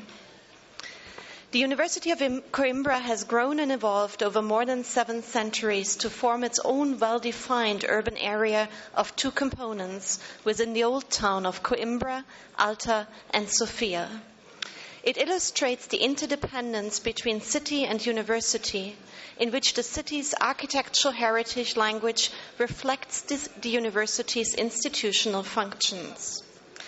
The property is located in the city of Coimbra in Portugal and consists of 2 components: the former college area of 6.5 hectares along Sofia Street in the lower section, and the Alta area of 29 hectares on top of the hill where the university was originally established in the 14th century. The Alta component of the nominated property includes the 12th century Cathedral of Santa Maria and the former royal palace of Alcazova, which was donated to accommodate the university in 1537. Around the palace are colleges constructed in the 16th and 17th centuries, together with the chemistry laboratory, botanical garden, and university press built in the 18th century. The component also includes the 12th century Cathedral of Santa Maria, which preceded the University Palace established in 1537. Via Latina represents the development of the university institutions over time and highlights the urban relations of the university complex. And here you see interiors of the university's Grand Hall, where all the important ceremonial events are held, and the Baroque Johannine Library, as well as the gate from the central square to the botanical gardens. The General Library and Faculty of Letters are part of the university city created in the 1940s. The Sofia component includes the 12th century monastery of Santa Cruz and a number of colleges built along Sofia Street, including the Old Royal College of the Arts located in the Santa Cruz Monastery.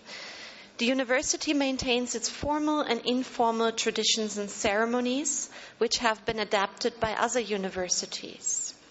ICOMOS considers that Coimbra University has outstanding universal value in relation to its role in the institutional and architectural development of universities in the Lusophone world and considers criteria 2 and 4 justified.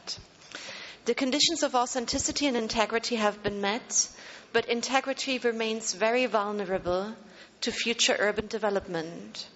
The serial approach as such is justified. In terms of protection, conservation and management, ICOMOS notes that the boundaries are adequate and that the protection of the setting will be adequate once the revision of the Coimbra Municipal Master Plan is approved and implemented. At present, not all buildings of the university enjoy monument protection status, and therefore legal protection is not yet complete. The state of conservation is adequate, but inventories need to be finalized, and the management system should be extended to provide for improved mechanisms to control future urban and infrastructure development projects. ICOMOS recommends that for these reasons the nomination be referred back to the state party in order to allow for the adoption and revision of the Coimbra Municipal Master Plan to integrate the special protection zone of the buffer zone, the introduction of stronger development restrictions, including review mechanisms for any development proposals, and to complete the process of protecting all components as national heritage.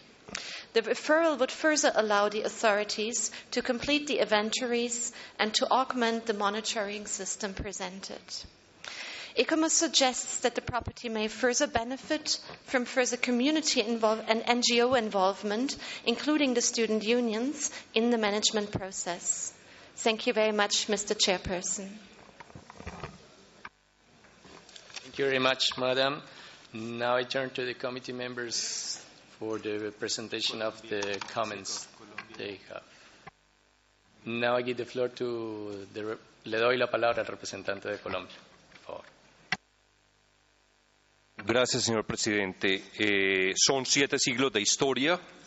La Universidad de Coimbra, con su luz, ha irradiado y nutrido la cultura universal, gracias a lo que fue el imperio portugués, un imperio en el que tampoco se ponía el sol como en el imperio español.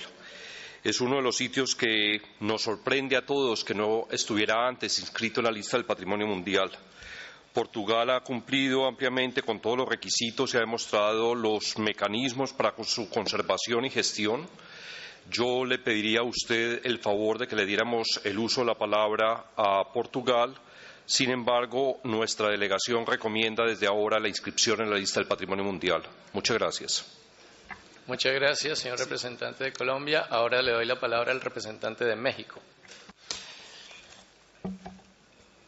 Gracias, señor presidente. Nuestra intervención retoma un poco el sentido que nos ha precedido con Colombia y quisiéramos hacer algunas puntualizaciones que nos parecen importantes, pero antes de ello reconocer evidentemente el valor universal excepcional de este conjunto tan variado y he tenido la oportunidad y la fortuna de estar más de una vez en ese lugar, en ese recinto, yo diría casi emblemático y sagrado para el pensamiento lusitano, y efectivamente ahí se conjugan una serie de valores importantísimos para todo el mundo de origen portugués, que va desde las costas atlánticas hasta el lejano oriente para ellos. Ahí se han realizado varias reuniones sobre el Comité de Patrimonio Mundial y vemos que ellos han sido muy celosos en los proyectos de preservación de todo el conjunto. No tenemos duda que quizá algunas de los señalamientos que el ICOMOS señala como razones para postergar esta incorporación a la lista han sido solventados, como son el plan de conservación municipal. El Estado parte ha informado que también todo lleva un proceso y que eso está bajo control absolutamente. Y un último punto que quisiéramos señalar y que nos parece absolutamente necesario que se considere, por lo menos por los miembros del comité en esta ocasión, es que se incluya, como el Estado parte lo había propuesto, el criterio número 6, porque a partir del seno de la Universidad de Coimbra se genera el alma portuguesa y el alma lusitana de una manera extraordinaria durante más de 5 siglos. Por lo tanto, creemos que el criterio 6 es totalmente aplicable en esta nominación. Muchas gracias, señor presidente. Muchas gracias al representante de México. Now I give the floor to the representative of Serbia. You have the floor. Thank you, Mr. Chairman. The delegation of Serbia wishes to congratulate State Party on the presentation of this excellent dossier on the Coimbra University. And also we wish to thank the ICOMOS for confirming the outstanding universal value of the site. We also think that we wish, in regard of this, we wish to support the inscription of the site to the World Heritage List, but since ICOMOS had some recommendations given at the end of the evaluation, I wish to actually add some questions to what the previous speakers were told. And I wish to give the floor to the State Party, because some of the recommendations actually maybe were solved in the meantime between the 1st February of 2012 when the dossier was presented and nowadays. So maybe the State Party would be able to give us more information about solving those problems. Also, we would like to ask the State Party how the management system accounts for the heritage impact assessment regarding possible future interventions and constructions, since we feel that might be a problem in the further period of time. Thank you, Mr. Chair. Thank you very much, Madam. Now I give the floor to the distinguished delegation of India.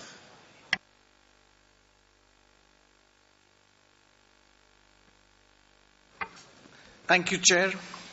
Let me recall at the beginning the extremely strong association that India and Portugal have had.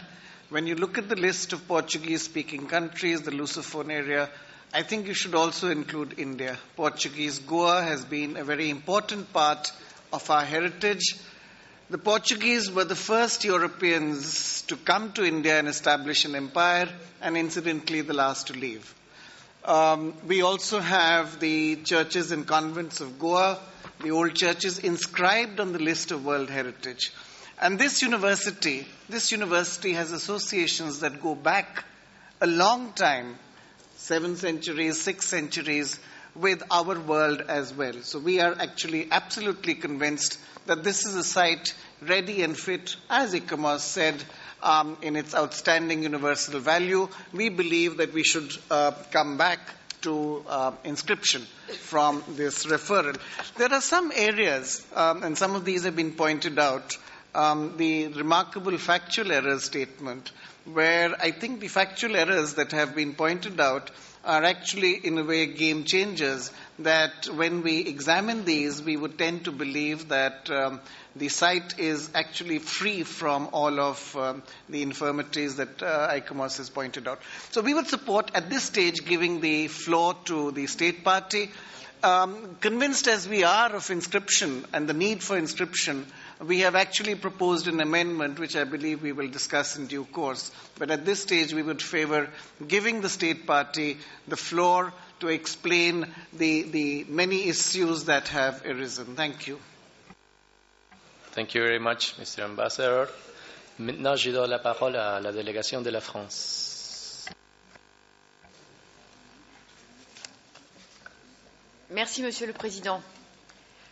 La valeur universelle exceptionnelle de ce bien est évidente. Cela a été dit par un certain nombre de délégations, elle est incontestable. Personne ne le remet en cause. Certes, un certain nombre de remarques ont été faites par l'organe consultatif. Et il semble que le Portugal y a répondu. Nous pouvons en entendre confirmation de sa part. Quant au point dû à des délais législatifs incompressibles, il ne doit, selon nous, naturellement pas nous empêcher d'inscrire ce bien sur la liste du patrimoine mondial dès à présent. Je vous remercie, Monsieur le Président. Merci beaucoup, Madame. Now I give the floor to the delegation of Germany. Thank you, Mr. Chair.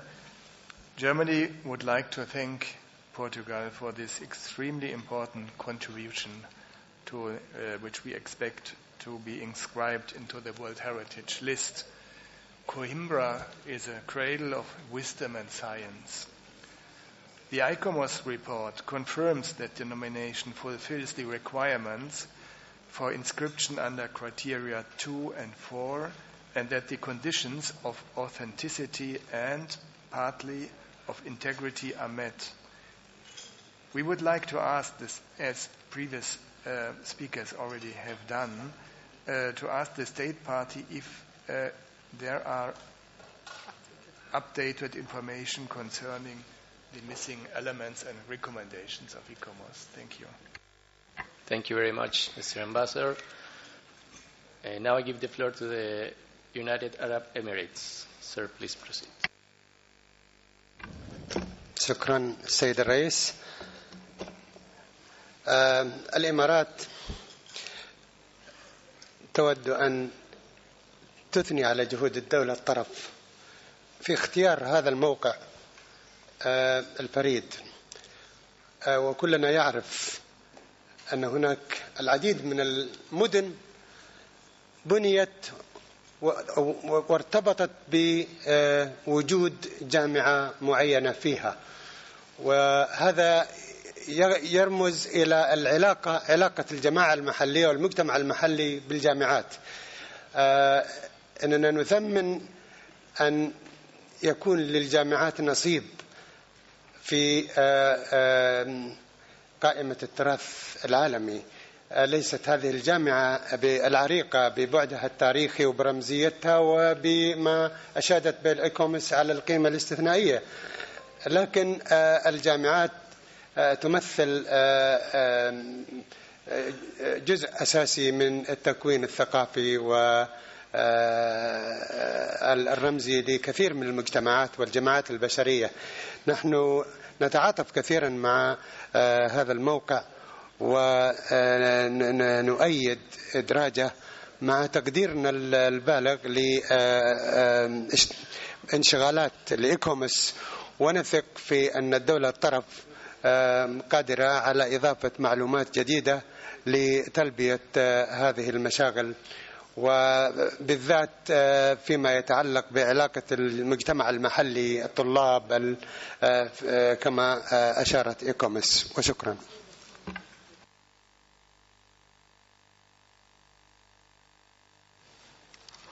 Thank you very much, sir. Now I give the floor to the delegation of Thailand. Thank you, Chairman. After listening carefully to ICOMOS and the previous speaker, we feel justified that the site proposed by Portugal should be inscribed in the list of heritage sites.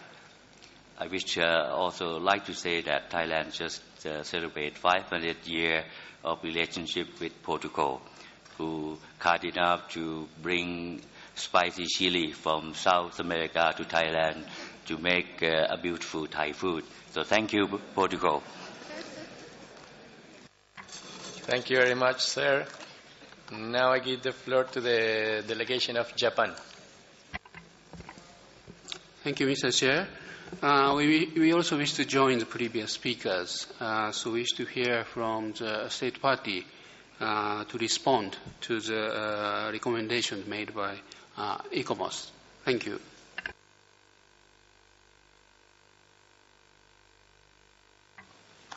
Thank you, sir. I give maintenant, je passe la parole à la délégation de la Suisse.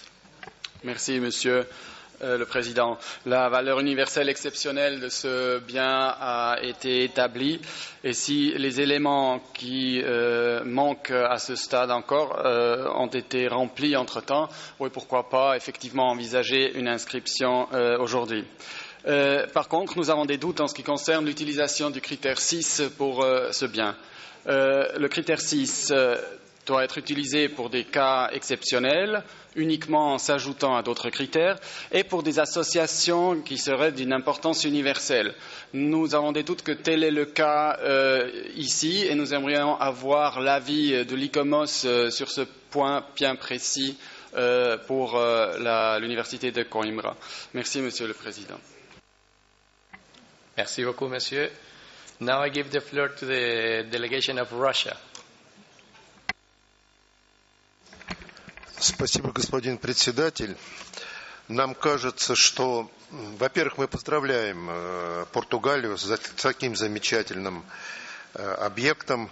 Нам кажется, что сам кусок, который состоит из здания университета, комплекса, собора, Королевского двора, он сам по себе уже является архитектурным замечательным ансамблем. А учитывая, что здесь находится еще и университет, это черты полной всемирной универсальной ценности. Что касается замечаний по управлению и по защите, эта проблема будет стоять многие годы у Коимбры, потому что это наша общая проблема, текущая по сохранению городской среды исторической. И она будет постоянно, мы будем о ней говорить. И то, что государство-член конвенции гарантирует уже проведение некоторых мер, это позволяет нам иметь уверенность на будущее. Мы считаем, что категории, предложенные государством, они подходят для внесения в номинацию. Мы поддерживаем Мексику по введению категории 6.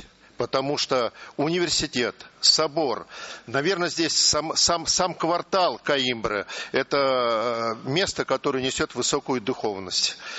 Еще раз мы поздравляем Португалию с таким замечательным объектом и поддерживаем внесение, не откладывая сегодня на нашей сессии. Спасибо.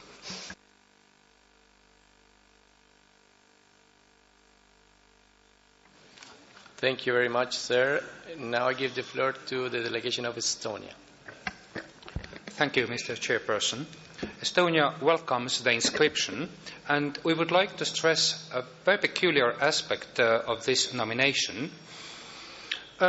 We have inscribed several old traditional university campuses, but this nomination includes also a layer from 1940s, while Salazar, Portugal, was neutral and the rest of the world was in the World War II. Traditionally, there has been very reserved attitudes toward the authoritarian architecture of 1930s and 40s. We have only in the tentative list the Stalinist Minsk. But we really welcome that the more comprehensive understanding of this uneasy period of heritage is also integrated here. Thank you. Thank you, sir. Je passe la parole à la délégation de l'Algérie. Merci, Monsieur le Président. L'Algérie félicite le Portugal pour avoir répondu à toutes les exigences qui confirment la valeur universelle exceptionnelle du bien. Bien entendu, les obligations législatives sont nécessaires à la protection, mais nous croyons savoir que les procédures sont en cours et que celles-ci sont en voie de finalisation. Aussi, nous pensons qu'il est aujourd'hui opportun d'approuver cette inscription. Merci, Monsieur le Président. Merci, Madame. Now, under the request of the committee members, I would like to give the floor to the State Party. So, Portugal, you have the floor. Thank you, Chairman, and allow me to thank delegations through you for their support and for raising a number of important issues which I'll try to address in this statement. And let me also express our gratitude and appreciation for the work carried out by ICOMOS. It is indeed a very professional one, despite some misunderstandings which are probably normal in similar circumstances. So I thank ICOMOS for recognizing some of the factual errors, but I do regret that they persist on others.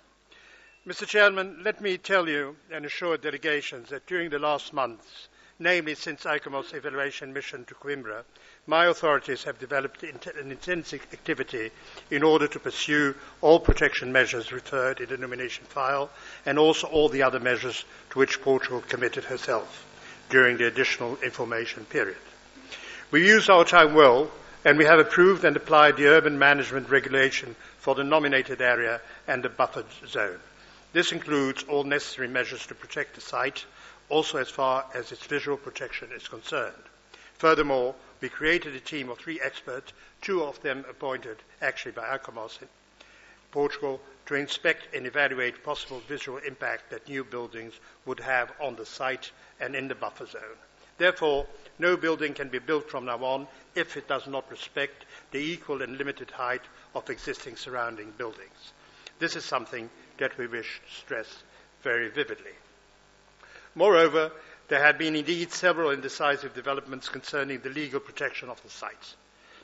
And I hope through these clarifications to address the issues that have been raised. As such, all the buildings in the core zone are already protected as national monuments. On the other hand, all new buildings will have to be submitted to mandatory heritage impact assessments. Furthermore, the revised version of the municipal master plan has been approved and will enter into force by November this year. Let me underline that this municipal master plan integrates all legal protection measures already in force. Although this is only natural, it would also be important to note that the municipality of Coimbra, the university and the association charged with the site management took the public commitment to enforce all legal aspects of the management. Still regarding the issue of protection, I have to repeat that all, and I stress all, the nominated site, University of Coimbra, Alta and Sofia, including its buffer zone, is protected as a national monument since April 2011, when the Special Protection Zone procedure was published.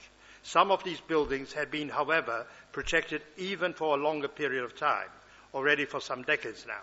I would like to stress that according to Portuguese law, protection mechanisms are enforced from the very day they are published. Moreover, even if the university buildings were not yet protected, which is not the case, the simple fact of obtaining World Heritage status would classify the whole of the site as a national monument. And according to our law, this is something automatic and mandatory. As far as the Special Protection Zone is concerned, I think this is a very easy issue to clarify. The Special Protection Zone regulation is in force since April 2011, for more than 2 years now. Please note that to be in force as it is, I repeat, it does not need to be included in the municipal master plan. Don't take me wrong, it will be included in the new master plan as an issue of coherence. But even if it was not included, it would be in force it would be fully in force all the same.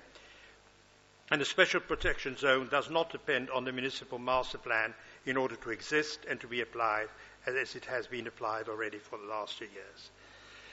The final point, Mr. Chairman, on the issue of heritage impact assessments, they are absolutely mandatory according to Portuguese law to all cultural heritage, and they are compulsory for municipal regulations regarding all interventions in classified buildings and special protection zones all over the country.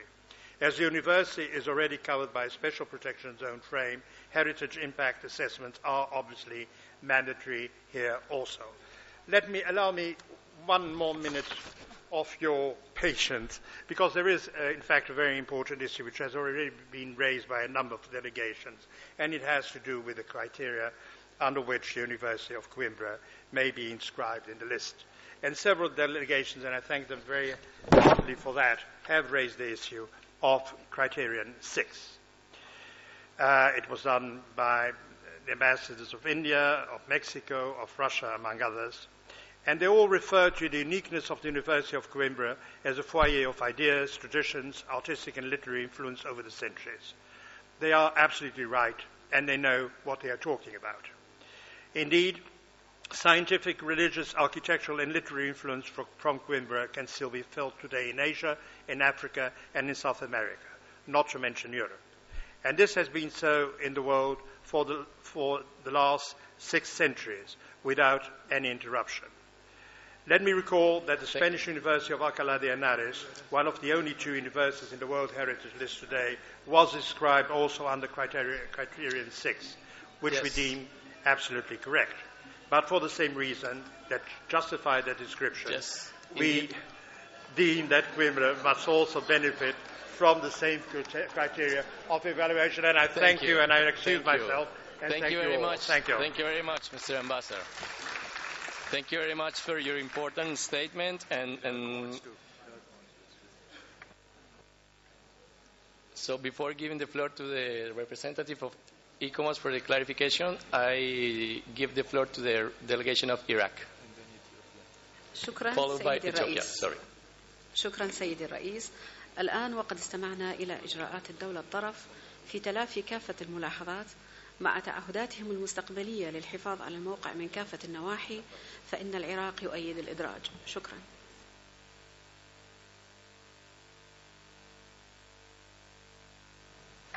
Thank you, Madam. I give the floor to the Ethiopia. Thank you, Chair. Well, we thank very much the State Party. It was very explicit and informative, with due consideration of the statements made and the clarifications given by the State Party of Portugal to the queries which had been extended earlier. We think Portugal would be able to manage the recommendations. That's what the State Party had been ascertaining, and we would like to welcome the inscription of Coimbra to the World Heritage List. Thank you. Thank you, sir. I give the floor to the delegation of Germany. Thank you, Mr. President. I would like to thank the State Party for the explanations given, and I think on the basis of the information we have just heard, Germany has no objection against inscription today. Thank you. Thank you very much, Ambassador. And now I give the floor to the representative of ICOMOS for the clarifications, please. Thank you very much, Mr. Chairperson. I believe the only clarification we need to provide relates to criterion 6. ICOMOS carefully considered the application for criterion 6 and the justification provided by the State Party that Coimbra University had a unique role in disseminating Portuguese literature and ideas through hosting writers and educating elites in the former colonies of the Lusophone world. However, ICOMOS felt that although the statement that I've just read out is right in principle and correct, that direct and tangible associations which relate these facts to the property as a physical property on the site could not be proven, and that therefore this dissemination of ideas was not evident in the property as such, and therefore the criterion could not be demonstrated. Thank you very much. Thank you, Madam. Now I give the floor to the rapporteur in order to read out the draft resolution. Please, Madam. Merci, Monsieur le Président. S'il vous plaît, je peux avoir la décision en anglais, en français? Merci. Bon, on a la proposition d'amendement soumis par l'Inde et on a compté jusqu'à présent pour l'inscription, se sont prononcées 15 délégations membres du comité. En ce qui concerne le paragraphe 1, on est d'accord, je pense qu'il faut examiner les documents, donc je ne vais pas en additionner un autre document qui est des factual errors, des erreurs factuelles. Et paragraphe 2, au lieu de renvoyer, on inscrit, on est tous d'accord. Ce qu'il faut se mettre d'accord, c'est sur le paragraphe 6. Donc il y a des délégations, certaines délégations ont exprimé réserve comme délégation suisse, par exemple, pendant la discussion. Donc il faut que le comité se mette d'accord au sujet de cette suppression ou non du critère 6. Je ne sais pas, Monsieur le Président, si vous voulez que les délégations s'expriment maintenant, tout de suite, si c'est mieux. OK. Oui, bien sûr, mais d'abord, je donne la parole à la délégation de Mexique. México. Muchas gracias, señor presidente. Queremos hacer énfasis en que esta universidad es cuna de una corriente del pensamiento excepcional y respecto al criterio 6, el propio ICOMOS nos está dando la razón, puesto que en el caso mexicano, la Universidad Nacional Autónoma de México, el ICOMOS, recomendó incluir el criterio 6 bajo justamente lo que acaba de decir la representante de ICOMOS. Así es de que esto aplica con mayor razón para la Universidad de Coimbra. Gracias. Muchas gracias a México. Now I give the floor to India.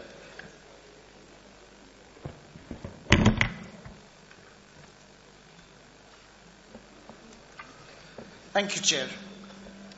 I think you have to be Indian and not necessarily from Goa to understand the significance of this, of applying criteria 6.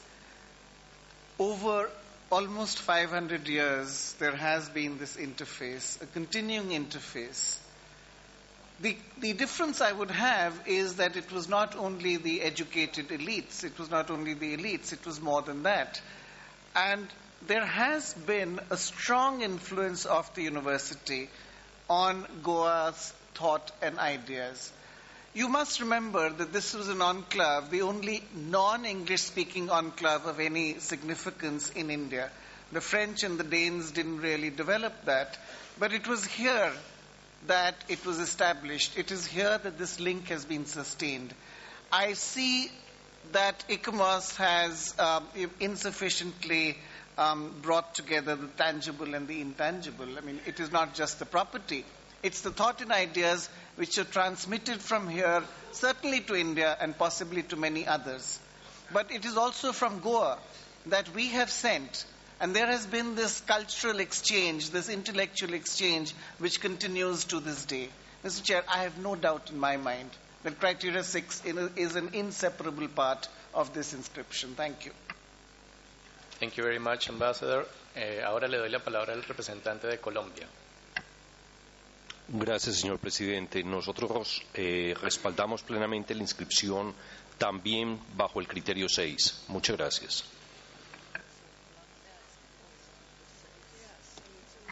Muchas gracias. Je passe la parole à la délégation de la Suisse. Merci, Monsieur le Président. Selon nous, le critère 6 doit être toujours utilisé associé à des valeurs tangibles. Mais vu qu'ici, le critère 6 est utilisé à côté d'autres critères, le critère 2 et 4, nous pouvons accepter l'utilisation du critère 6 dans le cas présent. Merci, Monsieur le Président. Alors, merci beaucoup. Je passe la parole à la délégation de Qatar. شكرا سيدي الرئيس. لن أطيل في الحديث ولكن نريد أن نؤيد ما ذهبت ما ذهبت إليه الهند وزملاء ودول أخرى. شكرا. Merci beaucoup, monsieur. So I can see that no one is objecting, no committee member is objecting the inclusion of the criteria 6 on the draft resolution. So I think we can consider the inclusion. And please, Madame Rapporteur. Merci, Monsieur le Président. On peut procéder. Numéro 3, s'il vous plaît, c'est la déclaration de valeur universelle exceptionnelle. C'est à rédiger, comme c'est habituel dans ces cas-ci. Il faut qu'on se mette d'accord dans le langage, etc. Donc, ça pourrait être rajouté. Numéro 4, vu qu'il y a une inscription au lieu de renvoi, on a proposé, c'était proposé par l'Inde de supprimer. Pardon. Sorry, I recognize Estonia who wants to take the floor, please. Yes, just a point of clarification regarding the statement of OUV. I understand that as the property was originally recommended for referral, that the advisory bodies have a sort of statement of OUV prepared. I would just like a confirmation on that. Thank you.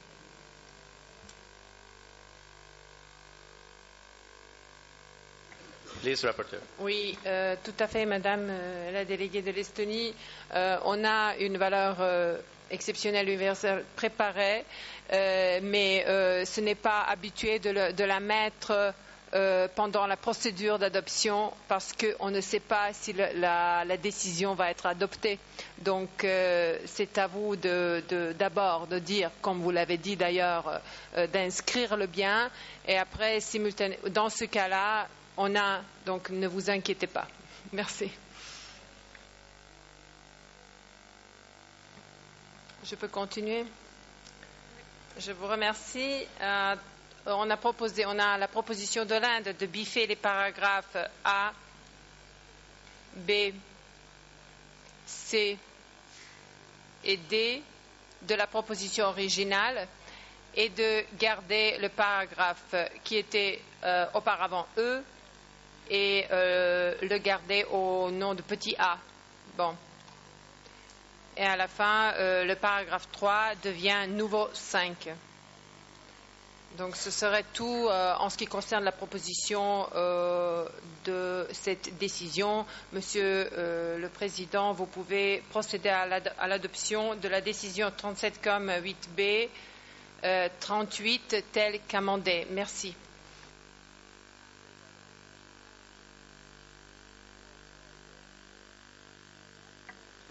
Thank you very much, Madam. So now I think we can proceed for the adoption of the draft decision 37.8B 38 as amended. I see no objections, so decision is adopted.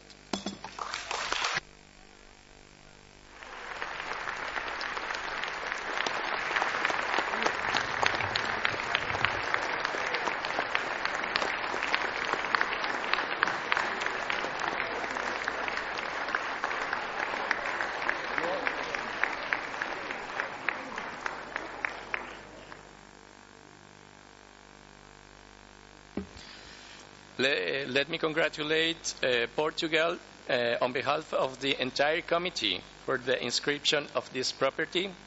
So now, representatives of the country, you have the floor for a brief 2-minute statement. So please proceed in 2 minutes. Thank you.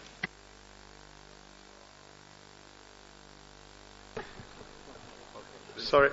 Thank you, Mr. Chairman. I'm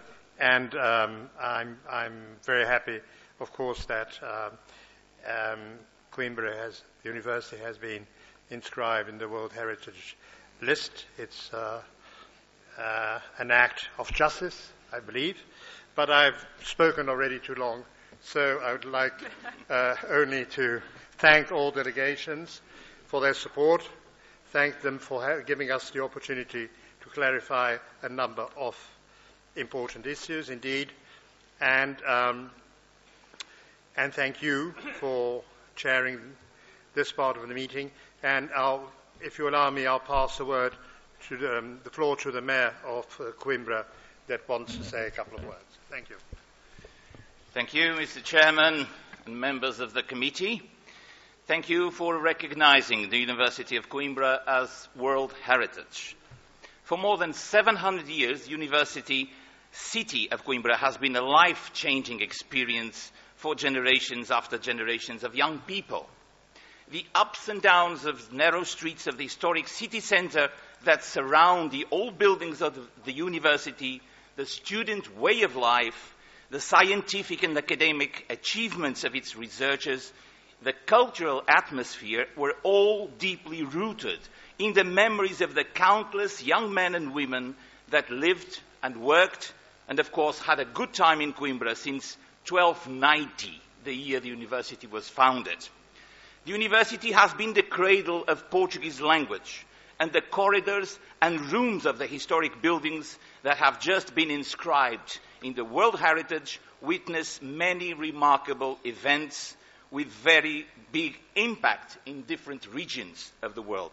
We are completely aware that from today on we have an increased responsibility to preserve, protect and promote this heritage that is not only ours but belongs to all humanity. You can all be sure that we will never lack the resolve to do whatever is needed to ensure exactly that. Just as our university works hard to guarantee that its future keeps up to the splendid past, always believing that the history of a living institution is the seed of its future, but never relaxing too much on that thought. This 22nd of June 2013 will forever connect UNESCO, the people of Cambodia, and all of you to the University City of Coimbra. We will be waiting for all of you in Coimbra. Thank you.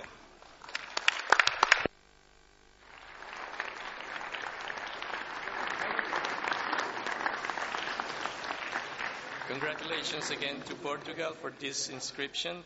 Now we go back to the examination of cultural properties in Africa. I would like to invite ICOMOS to present the nomination of Isandra Soma, Madagascar. ICOMOS representative, you have the floor. Merci, Monsieur le Président.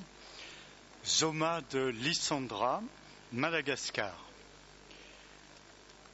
Le Zoma et grotte de Lysandra est sise au pied d'une falaise. Elle correspond au cœur d'un territoire royal et rituel dont les plus anciens vestiges d'occupation remontent au XIVe siècle. Ce site fortifié d'habitation servit de refuge dans les périodes troublées. C'est encore aujourd'hui un lieu de référence identitaire pour les populations régionales. En termes de catégorie de biens culturels, il s'agit d'un site. En regard des orientations, il s'agit également d'un paysage culturel. Le bien est situé dans une partie montagneuse du plateau intérieur malgache, au sein du territoire Betsileo méridional, dans le district de Lysandra. Le bien comprend dans sa partie occidentale un plateau cristallin qui se termine par une falaise abrupte de 150 mètres. Elle domine un piémont parsemé d'éboulis rocheux qui abritèrent l'implantation humaine. Le bien est entouré d'une zone tampon appartenant aux 2 communes rurales voisines.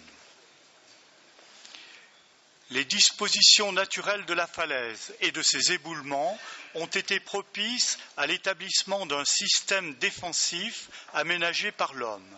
Il servit de refuge et, pendant une période, à la protection d'un espace royal. Les éboulis rocheux du piémont ainsi que la végétation dissimulent naturellement les grottes et les abris sous roches. Ils délimitent l'espace protégé et l'organisation de sa défense. Les constructions en pierre sèche extérieures au site refuge, que l'on voit sur la photo du haut, sont des tombes. Une typologie des éléments matériels constitutifs du bien a été établie. Il s'agit typiquement d'un site naturel aménagé par l'homme dans un but défensif, mais aussi d'habitat et d'exercice du pouvoir en temps de paix. Les portails d'entrée sont formés de grosses pierres plates levées et de murets latéraux aux allées d'accès. Avec leurs portails et leurs sentiers sinueux au sein des éboulis, les deux sentiers d'accès principaux forment un parcours simultanément défensif et rituel. Les talismans de protection, ou pierres taphotonia, sont au nombre de 5 au sein du bien. Elles sont disposées à l'entrée des villages et des abris. Elles correspondent à des emplacements rituels sacralisés. 12 abris sous roche se trouvent à l'intérieur du bien, formés par des avancées rocheuses ou par des espaces dégagés entre de gros éboulis. Ils servaient de refuge en cas de trouble ou de siège, mais aussi de lieu d'habitat permanent. 3 grottes sont au cœur du système. Elles ont des entrées étroites et se prolongent sous la falaise par des espaces plus vastes. Les grottes, comme les abris, sont aménagées avec parfois des excavations artificielles. Les grottes paraissent en relation directe avec la famille royale. Elles ont acquis un caractère sacré encore présent pour les habitants, notamment la source. Des ensembles ont été aménagés et complétés de murets en pierre sèche, comme ici le quartier royal. Certains des abris et leurs cours ont eu des fonctions sociales précises, tribunal, prison, salle des gardes, infirmerie, etc., et cela jusqu'au XIXe siècle. La plupart des abris et des grottes ont été fouillés, dégageant un important mobilier archéologique. Les vestiges de poterie apportent des datations qui remontent jusqu'au XIVe siècle et des relations extérieures allant jusqu'au golfe Persique. Le mobilier recueilli par la campagne de fouilles de 1964 permet d'expliquer convenablement les modes d'habitat et les modes de vie au sein du bien. Il a été déposé en Antananarivo, au Centre et Musée d'art et d'archéologie nationale. Le bien comprend 5 espaces aménagés à ciel ouvert, dont la caractéristique commune est d'être complètement cachés à toute vue extérieure. Ils étaient dédiés soit à l'habitat, soit aux cultures vivrières sur des sols particulièrement fertiles. Il comprend aussi les vestiges de 2 villages principaux. Au nord, Ambatobé remonte au XIXe siècle, aménagé sur 3 terrasses. Il comprend des ruines d'habitation et des fossés à zébu, un animal important dans la tradition Betsileo. Le quartier royal d'Alabamena, ou village rouge, déjà évoqué, est au sud-est, sur 3 terrasses. Ce fut le lieu de résidence d'Adria Manalina III, qui régna de 1796 à 1810. Il est protégé par des éboulis, des murs de pierre sèche et un précipice naturel au nord. Ses accès originaux sont éboulés. Le bien comprend 2 tombeaux, l'un au nord, l'autre à l'est. Il s'agit de constructions carrées en pierre sèche sur roche. Le second contiendrait les restes de la régente Raman-Vano. Mais des tombes importantes sont sises à l'extérieur du bien, dans l'actuelle zone tampon. D'autres éléments importants, directement associés aux zomas de Lysandra, sont à l'extérieur du bien. Des pierres sacrées, une route pavée et des fossés défensifs. L'intégrité du bien proposé n'est donc pas suffisante. Les 2 accès actuels au bien sont maintenus par les populations des villages. Un rituel d'entrée aux zomas de Lysandra s'est perpétué jusqu'à nos jours, bien qu'il ne s'agisse pas d'un territoire sacré au sens traditionnel du terme. Ce parcours comprend 3 étapes. Les conditions d'intégrité ne sont donc pas remplies à ce stade du dossier. Les conditions d'authenticité sont satisfaisantes tout en restant fragiles. Aucune analyse comparative avec les autres sites malgaches n'a été réalisée. en particulier pour le royaume de Lysandra et la culture Betsileo. D'autres capitales royales, une nécropole royale, d'autres falaises avec des abris sous roches ont été aménagées et utilisées sur les hauts plateaux de Madagascar. Il serait donc nécessaire d'en connaître l'état de conservation. Le dossier actuellement ne prouve pas la valeur universelle exceptionnelle et les critères n'ont pas été justifiés. Il est par ailleurs nécessaire d'étendre les limites du bien afin d'inclure d'importants éléments qui n'y sont pas et que nous avons déjà évoqués. La protection légale proposée ne sera opérationnelle que lorsqu'une instance locale de gestion sera en place. De même, si l'état de conservation est actuellement acceptable, il est fragile et il doit impérativement être suivi localement par du personnel compétent. Une structure de gestion sur place, en partenariat avec les populations locales, doit être instituée et installée afin de mettre en œuvre un plan de gestion et de préparer l'accueil du tourisme. L'ICOMOS recommande que l'examen de la proposition d'inscription du Zoma de Lysandra à Madagascar sur la liste du patrimoine mondial soit différé afin de permettre à l'État partie, avec l'aide éventuelle de l'ICOMOS et du Centre du patrimoine mondial, de compléter l'analyse comparative au niveau national et au niveau régional, de revoir les limites du bien, de mettre à jour les données du bien par des relevés archéologiques actualisés, de mettre en place un plan de conservation du bien et d'un suivi régulier, de mettre en place la cellule provisoire de gestion du bien destinée à s'appeler Office par la suite, leur donner une organisation locale permanente, préparer et mettre en œuvre un plan de gestion, revoir et approfondir la notion d'indicateur de suivi. Je vous remercie, Monsieur le Président. Merci beaucoup, Monsieur. Maintenant, je donne la parole aux membres du comité. Je vois la France.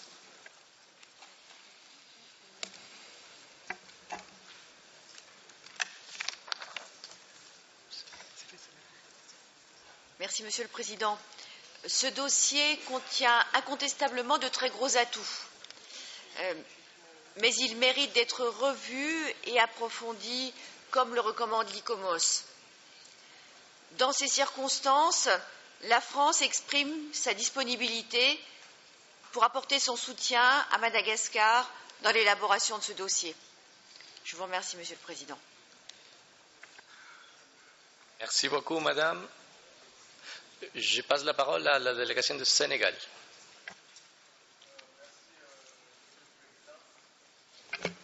Merci, Monsieur le Président. Nous avons suivi avec beaucoup d'intérêt les commentaires de l'ICOMOS qui, comme d'habitude, sont particulièrement bien argumentés. Nous avons aussi consulté l'État partie pour essayer de voir qu'est-ce qu'il a pu faire ces dernières années, ces derniers mois, par rapport aux différents points soulevés par l'évaluateur, qui, une fois de plus, je le répète, sont d'une très grande objectivité. Nous avons pu constater que l'État partie a fait beaucoup d'efforts dans les documents rendus au niveau de l'analyse comparative. Nous avons aussi constaté qu'une campagne de fouilles a été organisée.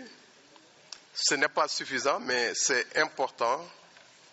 Ça montre qu'on est dans la bonne direction et que des éléments nouveaux ont été mis au jour, mais le site est extrêmement important et je pense que de toute façon, les fouilles archéologiques dureront encore de très nombreuses années.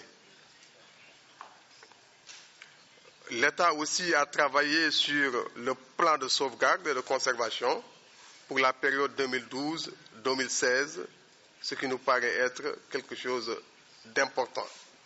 Et tout ce que je viens de dire est accompagné de documents que nous avons pu consulter. l'État partie a aussi mis en place une cellule et a surtout pris les instruments normatifs nécessaires pour encadrer la gestion du bien. Donc des arrêtés ministériels ont été pris et des cellules opérationnelles sont déjà en place. Nous pensons donc que des efforts structurels extrêmement importants ont été faits. Et contrairement à ce que nous avons pu dire hier concernant nos amis et voisins des Bijagos, ici nous avons une administration dans le domaine du patrimoine éprouvée. Nous avons de fortes capacités de réaction par rapport à tout ce qui a été dit. Et je pense, en prenant en considération ce que nos amis français viennent de dire, accompagner l'État partie, il est possible, à mon avis, dans des délais raisonnables, de permettre à ce dossier de revenir vers nous en remplissant toutes les conditions. D'autant plus qu'il a été clairement dit que les critères devant accompagner la valeur universelle exceptionnelle sont tous en devenir, c'est-à-dire qu'ils sont potentiellement présents, il reste juste à les consolider, à les cimenter. Donc moi, je serais d'avis que ce dossier soit plutôt renvoyé à l'État partie, qui, avec l'appui de la France et du Fonds africain pour le patrimoine mondial, pourrait très rapidement revenir. Je le dis parce qu'on a vu des populations extrêmement motivées, on a vu des populations qui sont autour de leurs biens, et on a vu qu'il y a un potentiel touristique et culturel extrêmement important. Tout cela, à mon avis, devrait être sauvegardé, préservé le plus rapidement possible.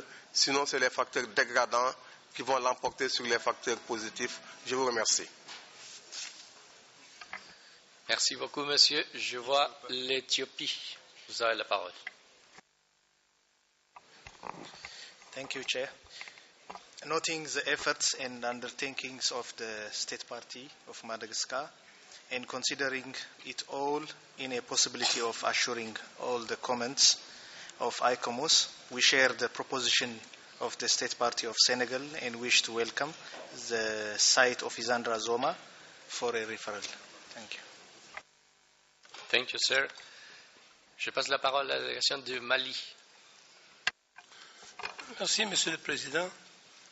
Monsieur le Président, suite à l'exposé qui a été fait par l'ICOMOS, j'ai retenu un certain nombre d'éléments.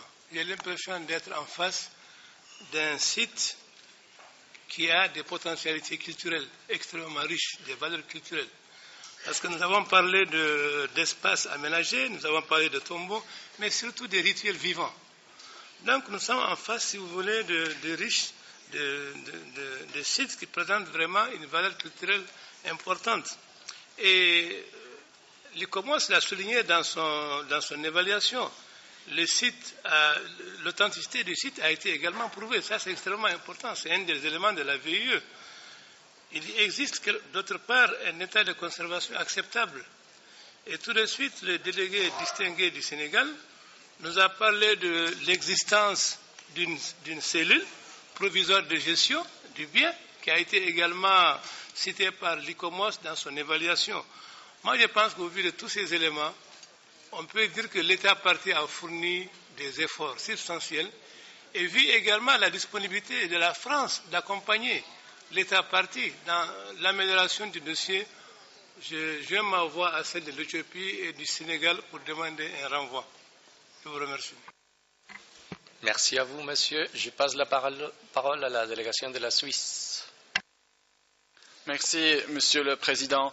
La Suisse aimerait tout d'abord remercier la France de son offre importante qui aidera sans doute au Madagascar de préparer une nomination qui pourra être inscrite.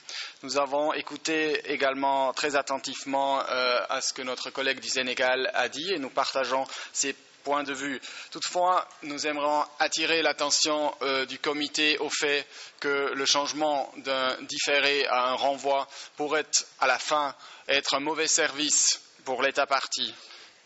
Nous pensons que peut-être il faudra changer les limites du bien sur la base de l'évaluation de l'ICOMOS Et ceci ne serait pas possible si on a uniquement un renvoi, ou causera en tout cas de grandes difficultés parce qu'il n'y aura pas de mission qui ira sur place qui pourra vérifier ceci. L'expérience a montré que le différend présente beaucoup plus de possibilités à l'État partie de remanier la candidature pour qu'il puisse avoir son succès plus tard. Et finalement, c'est juste une année de plus au maximum. Et nous aimerions donc inviter le comité à réfléchir à cela et puis peut-être rester quand même à un différé pour ce site. Merci, Monsieur le Président. Merci à vous. Je passe la parole à la délégation de la France.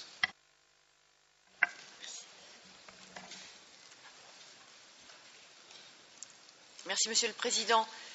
Simplement pour appuyer les propos qui viennent d'être tenus par la délégation de la Suisse et dire que c'est un travail qui nécessitera un certain temps et qu'en conséquence, il nous semble plus opportun de différer de façon à pouvoir établir un dossier qui soit parfait lors de sa prochaine présentation. Merci, Monsieur le Président.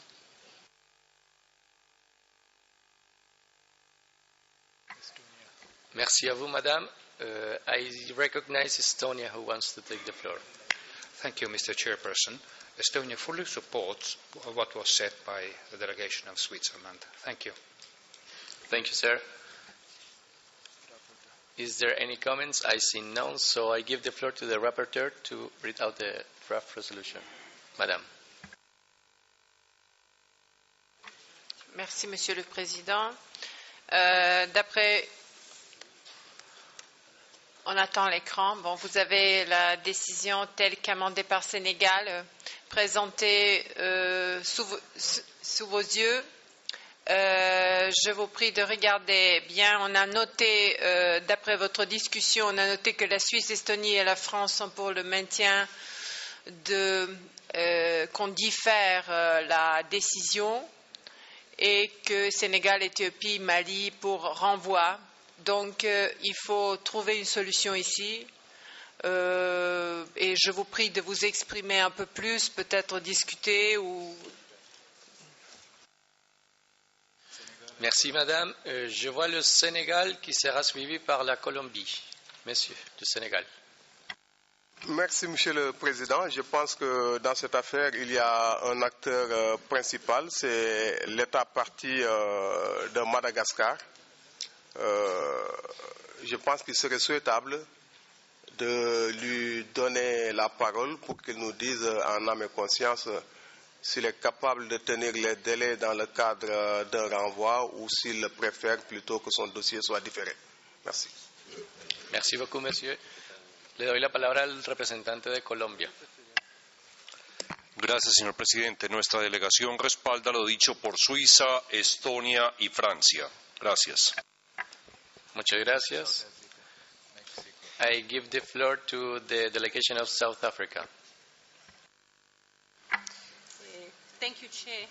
Having listened to the various to this discussion, it is obvious that there is a lot in this site that is substantial, and that the state party has taken a lot of measures to have the site listed.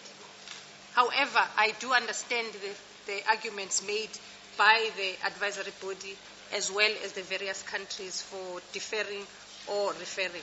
I'd like to support the referral of the site, but I'd also like to join Senegal in saying maybe the state party should explain whether it feels that it can be able to meet with all the obligations for referral rather than deferral. Thank you. Thank you, Madam. México tiene la palabra. Muchas gracias, señor presidente. A todos nos queda claro, y gracias al estudio, a la evaluación que hizo ICOMOS, que estamos hablando de un patrimonio cultural auténtico. Y también todos tenemos un antecedente reciente ahorita, lo que pasó con el Estado parte de Qatar, que el año pasado asumió la decisión del comité y eso permitió que se replanteara y se elaborara más sólidamente su candidatura. Creo que todos debemos agradecer el generoso apoyo que ofrece el gobierno de Francia al respecto y efectivamente que el Estado parte nos diga qué consideran ellos que pueden hacer, y a nosotros nos interesaría saber sobre todo puntos técnicos en cuanto a estudio comparativo y al plan de conservación. Muchas gracias. Muchas gracias. Now, under the request of the committee, I give the floor to the State Party. So please, sir, proceed.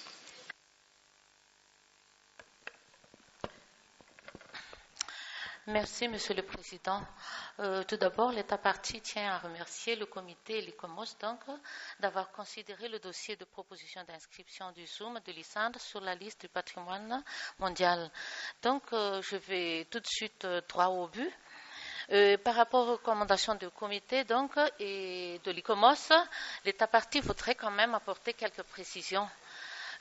À propos de la limite physique du site, on avait déjà commencé la délimitation de cette limite et on compte de finir donc d'ici jusqu'à la fin de l'année. À propos de la gestion, bien sûr, on a déjà officialisé la cellule de gestion qui est maintenant donc opérationnelle et dont la tutelle est sous la direction régionale de la culture et du patrimoine qui se trouve sur le lieu parce que le ministère de la Culture donc a adopté la stratégie de décentralisation par rapport à notre politique culturelle qui est très favorable à la mise en œuvre de toute convention que Madagascar a ratifiée. Par rapport à la question analyse comparative, donc il s'agit d'une erreur factuelle donc de notre part parce que je tiens d'abord à remarquer que l'État partie n'a jamais reçu d'une demande d'information complémentaire ni après le dépôt de dossier, ni après la mission d'évaluation. Donc, pour l'analyse comparative, nous l'avons déjà fait donc sur le plan national, mais on l'a oublié donc d'insérer dans le format papier, mais on l'a inséré dans le DVD électronique qu'on a envoyé donc au patrimoine mondial. N'empêche que nous avons déjà envoyé donc cette analyse comparative sur le plan national le 4 juin dernier, donc au Centre du patrimoine mondial. Par rapport à l'extension de la limitation, c'est-à-dire à la délimitation, donc qui comprend des attributs que l'ICOMOS avait déjà énoncés. Bien sûr, ces attributs donc ont des relations historiques avec le site, mais jusqu'à maintenant, donc, ces attributs font encore l'objet de pratiques sociales très vivantes et la sensibilité de la population donc à ces activités ne nous permet pas, dans l'immédiat, de les inclure donc dans les éléments du bien. Aussi, nous préférons d'abord les retenir donc dans la zone tampon, mais l'État partie donc s'engage à envisager donc une éventuelle extension donc ultérieurement. Par rapport à l'analyse comparative régionale, des sites africains similaires au Zoom d'Isand ont déjà fait l'objet de comparaisons dont le paysage culturel de Mont Matobo au Zimbabwe, le paysage culturel de Tsodilo au Botswana, le paysage Le Morne de Maurice et les falaises de Bandiagara. Bien sûr, l'État partie donc a pris note des recommandations et a fait parvenir au comité donc les résultats de ces recherches plus approfondies. Par rapport aux fouilles archéologiques, donc on a déjà fait les fouilles archéologiques qui a été révisée donc en 2012 et nous avons donc prévu donc une descente annuelle sur le bien donc afin d'assurer le suivi scientifique. Sur tout ce qui se précède, donc l'État partie donc se conforme plutôt au renvoi. Merci, Monsieur le Président. Merci aux membres du comité. Merci beaucoup, Madame. Je donne la parole à l'Algérie. Merci, Monsieur le Président. Donc, après les informations qui viennent de nous être données par l'État partie, l'Algérie pense s'inscrire donc dans l'option d'un renvoi du dossier pour exprimer son encouragement au progrès consenti par Madagascar. Merci. Merci à vous, monsieur. Y a-t-il des autres commentaires? Je ne vois pas. Alors, Madame la rapporteure. Ce n'est pas facile. Merci, Monsieur le Président. Donc là, vous voyez, il y a Suisse, Colombie, Estonie, France pour différer le dossier et Sénégal, Afrique du Sud, Algérie, Éthiopie, Mali pour renvoyer le dossier. Donc l'État parti est pour renvoyer le dossier aussi. Je ne sais pas, mais il faut regarder vraiment les possibilités, ce qu'on peut obtenir de l'une décision et de l'autre. Donc à ce moment-là, on ne peut pas proposer un compromis parce que c'est divisé en deux. Bon, ce sont les deux choses. C'est à vous de décider, soit à l'État parti, je ne sais pas vraiment comment vous proposez à ce stade une solution. Merci.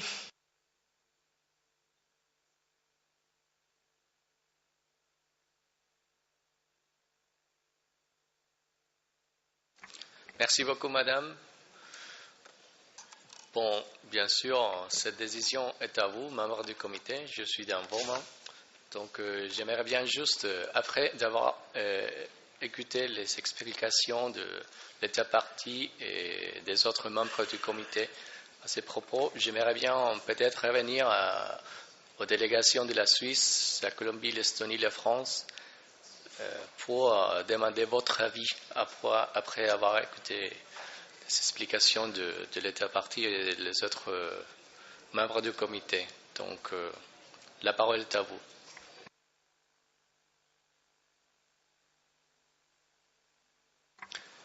Maybe Estonia, would you like to take the floor first? Thank you, Mr. Chair.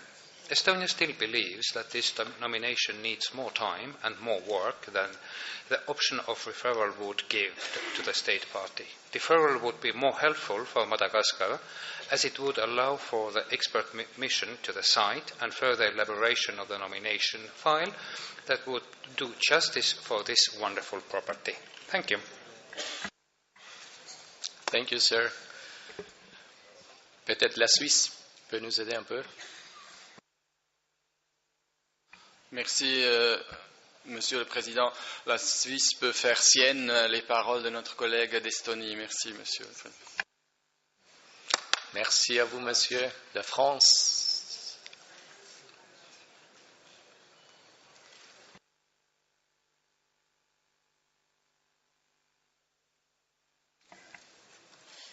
Oui, merci, Monsieur le Président. Compte tenu de la révision nécessaire, il nous semblerait plus judicieux d'aller vers un différé qui permettrait d'avoir une mission plus approfondie et un soutien beaucoup plus important. Un renvoi nous contiendrait quant au délai et quant aux possibilités d'aide. C'est indiscutable. Merci, Monsieur le Président. Merci, Madame. I give the floor to the German delegation. Germany, you have the floor. Thank you, Mr. Chair. My delegation likes to support every state party to get their sites of outstanding universal value inscribed as soon as possible. But I think in this case, more than 1 year is necessary to address all the missing elements. Therefore, Germany supports the proposal of France and Switzerland, which allows a mission to the site. So we are in favor for a deferral. Thank you very much. La délégation de Cambodge. Merci, Monsieur le Président. Après avoir écouté et évalué le temps nécessaire à un travail pour Madagascar, le Cambodge se pense pour le différer en se joignant à la France et à l'Estonie. Je vous remercie. Merci beaucoup, Monsieur. I give the floor to India. Thank you, Chair. I think India has a fair degree of confidence in the state party and in the nomination. We would prefer to go with Senegal, South Africa, Algeria, Ethiopia, and Mali. Thank you. Thank you, sir. Since there are no more... veo a México. México tiene la palabra y será seguido por Qatar. Muchas gracias, señor presidente. Nosotros nos sumamos a la propuesta de Suiza y Alemania y Colombia. Gracias. Gracias. Le Qatar. شكرا سيد الرئيس. نحن نذهب مع مقترح السنغال والدول التي أيدتها. شكرا.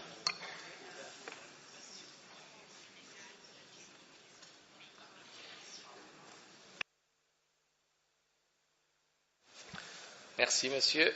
Y a-t-il des autres commentaires de membres du comité? Je ne vois pas pour l'instant, donc je passe la parole à l'instant au représentant de l'ICOMOS. Merci, Monsieur le Président. Oui, quelques mots pour souligner que, en effet, ce site a un potentiel de valeur universelle exceptionnelle. Mais pour qu'il s'exprime pleinement, une série de conditions doivent être réunies, d'une part dans la définition du bien, mais aussi dans sa gestion. Je crois que les décisions de créer des comités décentralisés, etc., sont effectivement des décisions très importantes et il faut en féliciter l'État partie, mais d'après les éléments que nous avons eus en main, il y a un véritable projet de développement local avec ces communautés très impliquées dans la vie spirituelle, symbolique du lieu, et que ce travail-là doit être fait et il demande du temps. Et je crois que ça pourrait être un très beau projet de développement durable, de co-développement entre l'économie classique rurale de ces communautés et progressivement le passage à une économie plus touristique avec l'accueil des visiteurs. Merci, Monsieur le Président. Merci, monsieur. Y a-t-il les autres? Je vois les Émirats arabes unis. شكرا السيد الرئيس. وبعد تدخل الجهات الاستشارية الأخير وتأكيدهم على القيمة الاستثنائية لهذا الموقع وعلى تعاون الدولة الطرف والجهود التي بذلت إلى الآن، فإننا وعلى غرار دول التي أيدت اقتراح السنغال ولثقتنا في أن الدولة الطرف إذا منحت الفرصة مستقبلا ستكون قادرة على الوفاء بالمشاغل التي عبرت عنها الجهة الاستشارية. لذلك نحن نؤيد مقترح السنغال والهند والدول الأخرى التي أيدتها.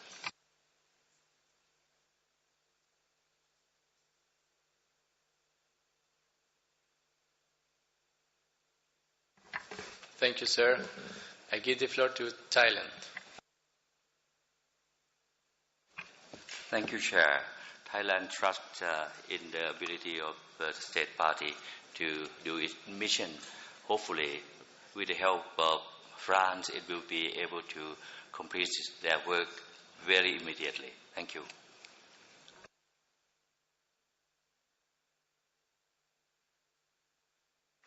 Thank you. I give the floor to Iraq. Sorry, Thailand is with the state party of Senegal.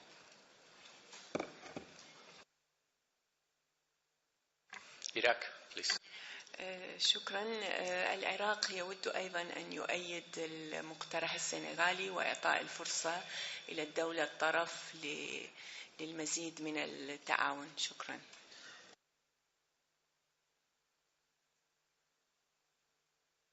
Thank you. I give the floor to Russian Federation.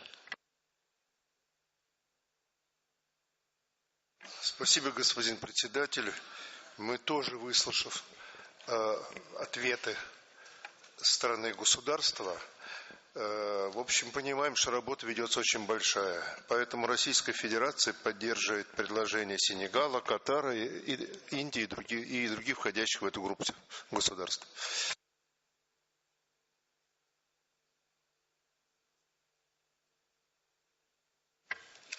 Thank you, sir. I give the floor to Japan. Thank you, Mr. Chairman. I'd like to remind the committee that there is a qualitative difference between referral and deferral. And given the great potential this site has for the establishment of OUV and the capacity of the state party to achieve the final goal, I think deferral gives more rooms of maneuver so that the state party can use its power and together with the cooperation from ICOMOS. I think deferral is probably a better way and quicker way for the state party to achieve its goal. I emphasize because 5 years ago, Hiraizumi was deferred, and 3 years later, it was inscribed. The ICOMOS recommended to inscribe it. And similarly, North Korean case, which was deferred in 2008, is now going to be, or at least ICOMOS proposes to inscribe it only 5 years later. So deferral does not mean any damage to the preparation of the state party. So I tend to join Swiss and other member states to maintain the original deferral. Thank you. Thank you very much. Je vois la France. Madame, vous avez la parole.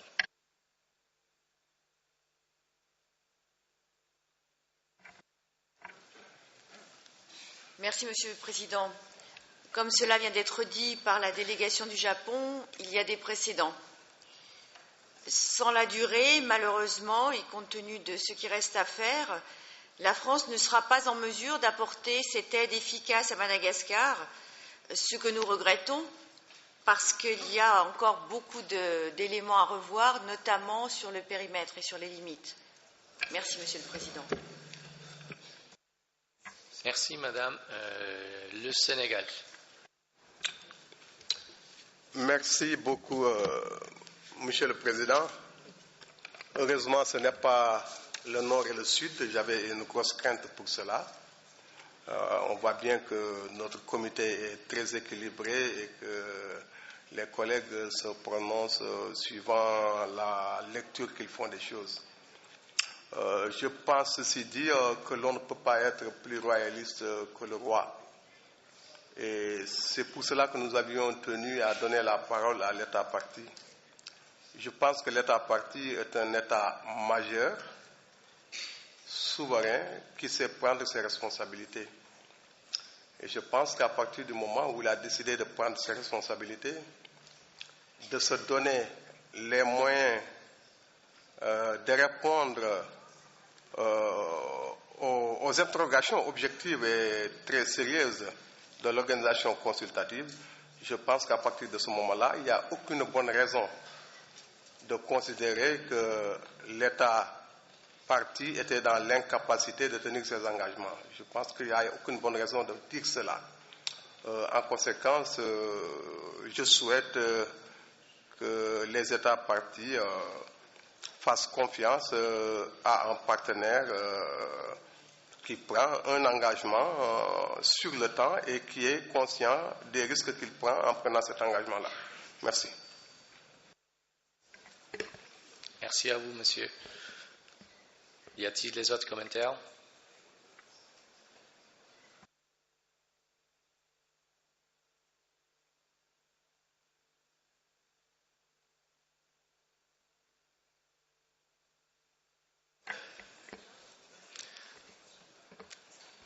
Well, as we can see, the President is in your hands because there is several states, committee members, who are 8 committee members requesting for deferral and 11 requesting for referral.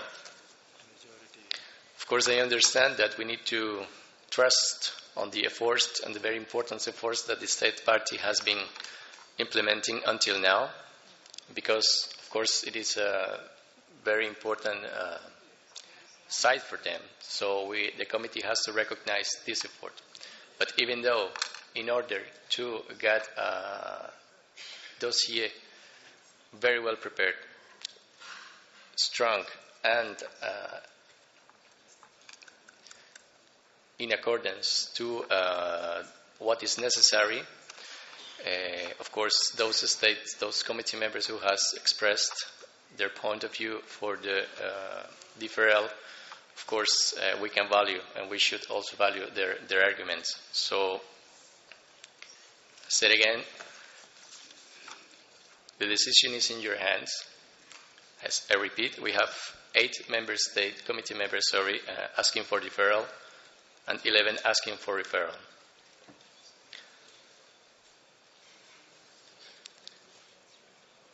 So in that regard, maybe we should consider the majority in this case. And I would like to raise this question to you, the committee members. If shall we proceed according to the majority? I mean, of course, having in mind the important arguments. I see a point of order of Germany. Please. Yes, thank you, Mr. President. I mean, obviously, there's no consensus in this case, although the views are not so far from each other. The committee as a whole is of the view that this year, today, the nomination file is not yet ready to be inscribed. The difference between the 11 and the 8 members of the committee is just the time the state party would need to bring its act together. And as we have heard from the advisory body, 1 year is not enough. I think in this case, the advisory body has an important role to play in order to have the site inscribed when it comes on our table the next time. And I would not like to see this nomination again this next year, and in the end we cannot inscribe. So I think we should give the state party the necessary time, and also the advisory body the necessary time for assistance to the state party. And in the end, I would appeal to the committee to find a consensus on this basis. Thank you very much. Thank you very much, Mr. Ambassador. Indeed, we should try to get a consensus in this very important nomination. Now I give the floor to the delegation of India.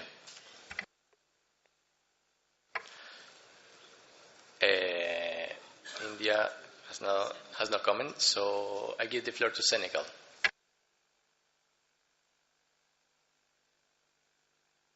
Merci, Monsieur le Président. Je pense que depuis que nous avons commencé ces travaux, nous avons fait preuve de beaucoup de sagesse. Je pense que nous avons rencontré, depuis le début de nos travaux, des questions beaucoup plus difficiles que celles-là. Le renvoi donne à l'État partie la possibilité de travailler sur 3 ans. Je pense que c'est considérable. Et au regard de ce qui a été fait jusqu'à présent, je pense qu'on devrait lui faire confiance et lui permettre de cultiver l'estime de soi et de trouver en lui-même les ressources nécessaires pour faire ce travail-là. Je pense que nous sommes dans un contexte multilatéral. Il y a beaucoup de possibilités de collaboration de part et d'autre.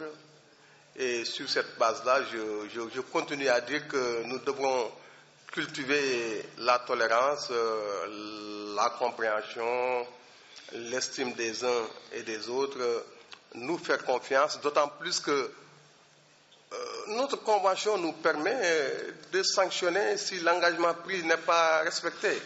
Donc moi, je ne vois pas le risque majeur, vital, qu'il y a à faire confiance à l'État parti et lui donner 3 ans supplémentaires pour faire face à ses responsabilités.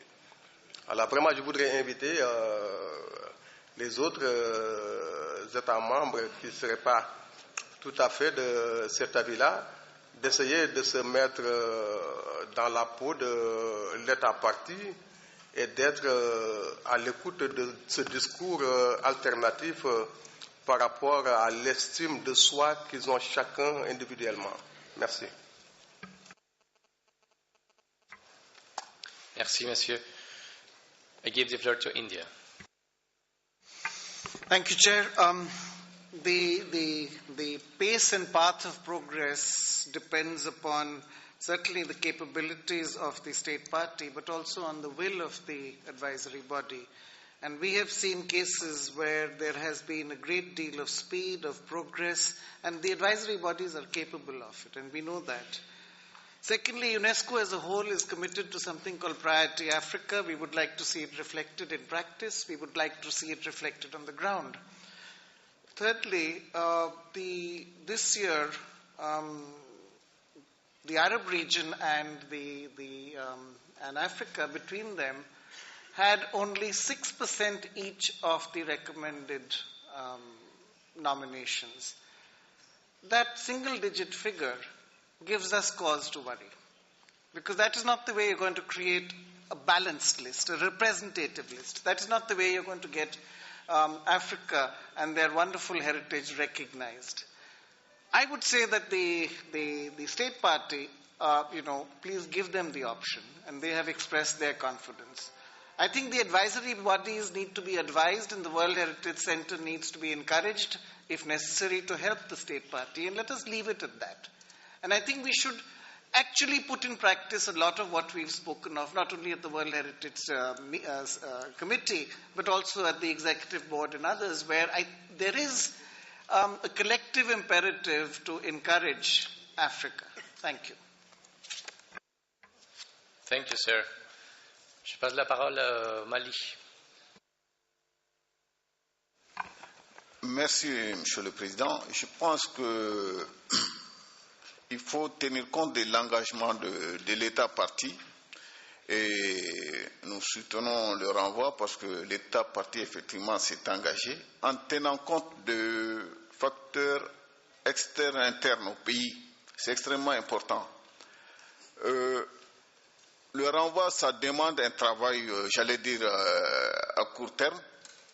Il faut se mettre dans le temps, et nous soutenons, mais en faisant confiance à l'État parti, c'est extrêmement important.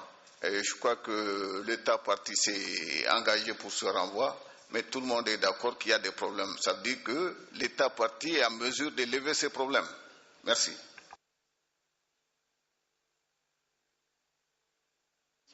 Merci. Je passe la parole à la délégation de la Suisse. Merci, Monsieur le Président. La Suisse partage l'avis de l'Inde pleinement, qu'on aimerait voir plus de candidatures de l'Afrique, et on aimerait les voir rapidement. Mais c'est à notre sens, justement pour cette raison-là, qu'il faudra choisir la meilleure façon et différer la candidature, parce qu'elle donne plus de possibilités à l'État parti de revenir avec une candidature valable.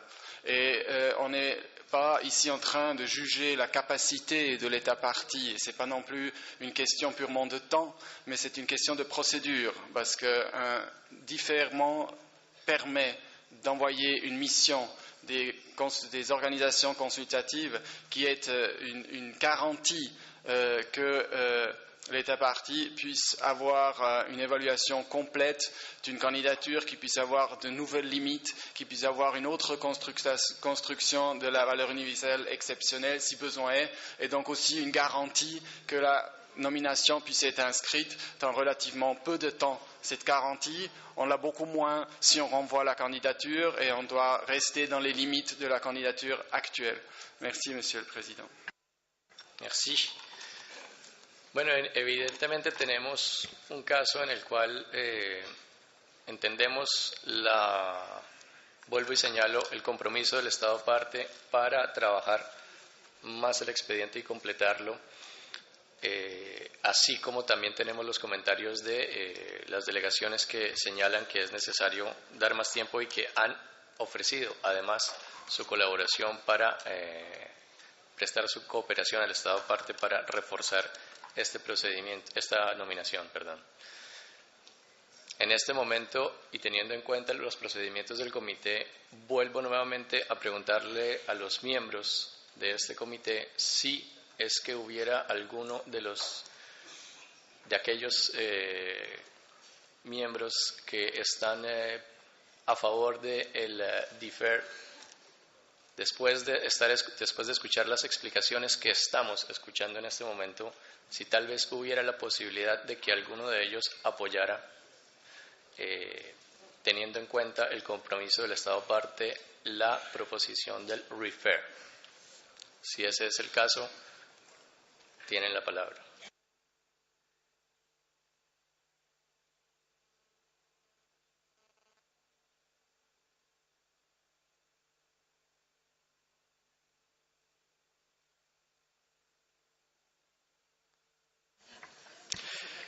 Mr. Ambassador, I'm just asking if this is possible, that any one of those committee members who are asking for defer, after listening to the comments and explanations and keeping in mind the compromise of the third party, could maybe try to move to the referral decision.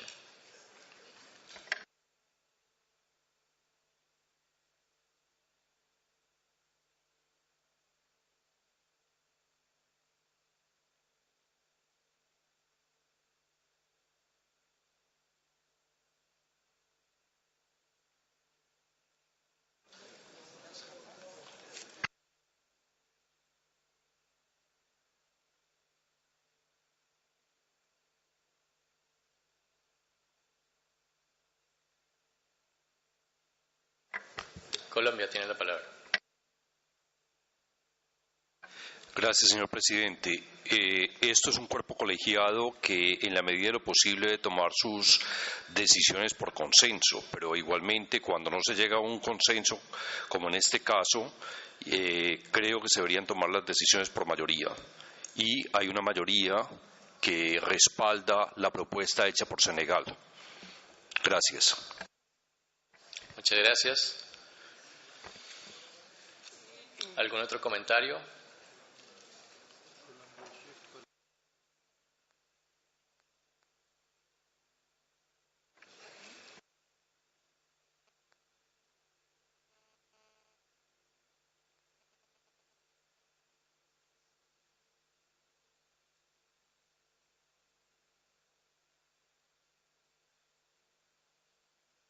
Germany.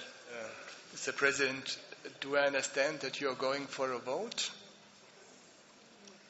No. No? No, Mr. Ambassador, I'm just asking if this is possible, just to go with the majority, as the representative of Colombia has just mentioned. And I think that maybe this could be a recognition for the member state and even for those committee members who has raised the importance that the state party could undertake much more efforts in order to reinforce this nomination. But anyhow, since I want, of course, that this committee take a decision based on a common view or consensus, I am I'm raising you this question again. Veo al delegado de México que quiere tomar la palabra. Gracias, señor presidente. En aras justamente de ese consenso, nosotros tomaríamos la otra posición, entonces. Muchas gracias. Entonces, México podría aceptar el refer.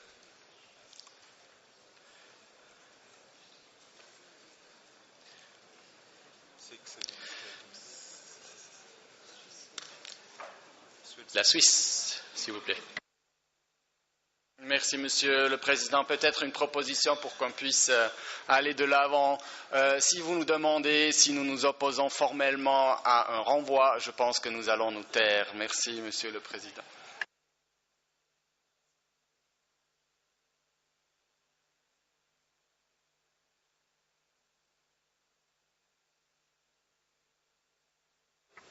Merci beaucoup, Monsieur. Je vous remercie pour votre commentaire. India, please. Thank you, Chair, and I'd like to thank the Swiss delegation for yet another manifestation of the famed Swiss neutrality. Let me also ask the World Heritage Center, because I think this is a commitment that UNESCO as a whole has made of providing a priority Africa. Is it that we can be a little more encouraging? The deferral will mean a whole fresh new nomination. I've been through the file, I've been through the nomination. What you need is additional information. What you need is clarification. What you need is elaboration. You don't require the consultant's dream of an entirely fresh nomination. Thank you, Chair. Thank you very much, Mr. Ambassador. Evidentemente, valoramos mucho los comentarios de la delegación de Suiza, así como lo que acaba de mencionar el distinguido embajador de la India.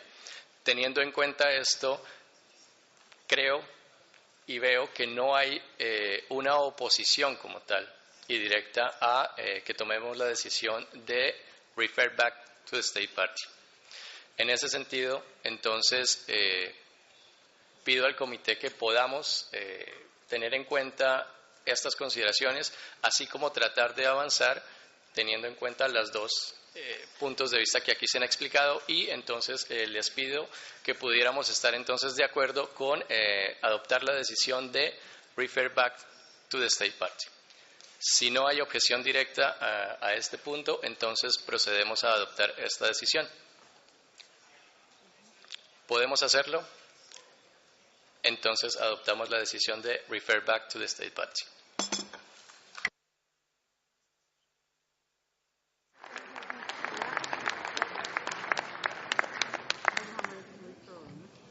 Please, Madame Rapporteur.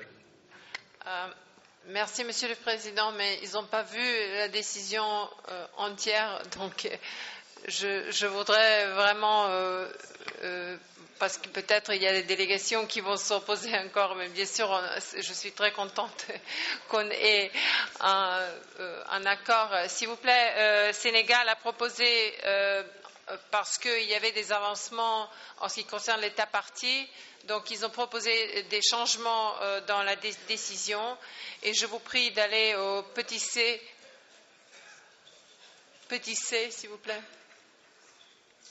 Bon, parce qu'il ne s'agit pas d'une absence des données, mais actualisées. Donc c'est un petit amendement. Je pense que vous pouvez tous être d'accord. Le D aussi, parce que l'État parti a dit qu'ils ont fait déjà un plan de conservation, donc il faut le mettre en œuvre, rendre effectif, c'était la proposition du Sénégal. Et ensuite, aussi la cellule provisoire de gestion, on a entendu qu'elle a été créée, donc la proposition était de biffer le paragraphe E et bien sûr de garder le paragraphe qui était auparavant F et maintenant il devient E, excusez-moi, ce qui veut dire rendre effectif un plan et après un plan de gestion et après le paragraphe qui était proposé par le centre. Ensuite, le petit G devient F et la décision est tout à fait jusqu'à la fin, la proposition est la même comme proposé déjà dans vos documents. Je pense, Monsieur le Président, que vous pouvez procéder. Bon, il y a la France. Merci beaucoup, Madame. Je vois la France. Oui. Donc, c'est juste à propos du point 3, qui est contradictoire avec la décision de renvoi. Merci beaucoup, monsieur. Tout à fait. Donc, on prend note de ça.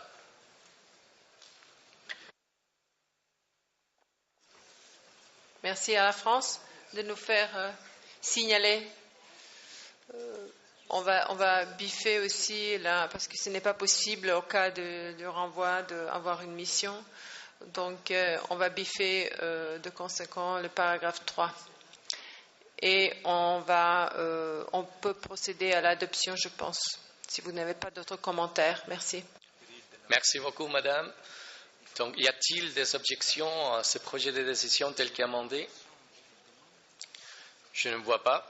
Donc on peut considérer le projet de décision numéro 37 comme 8B21 adopté.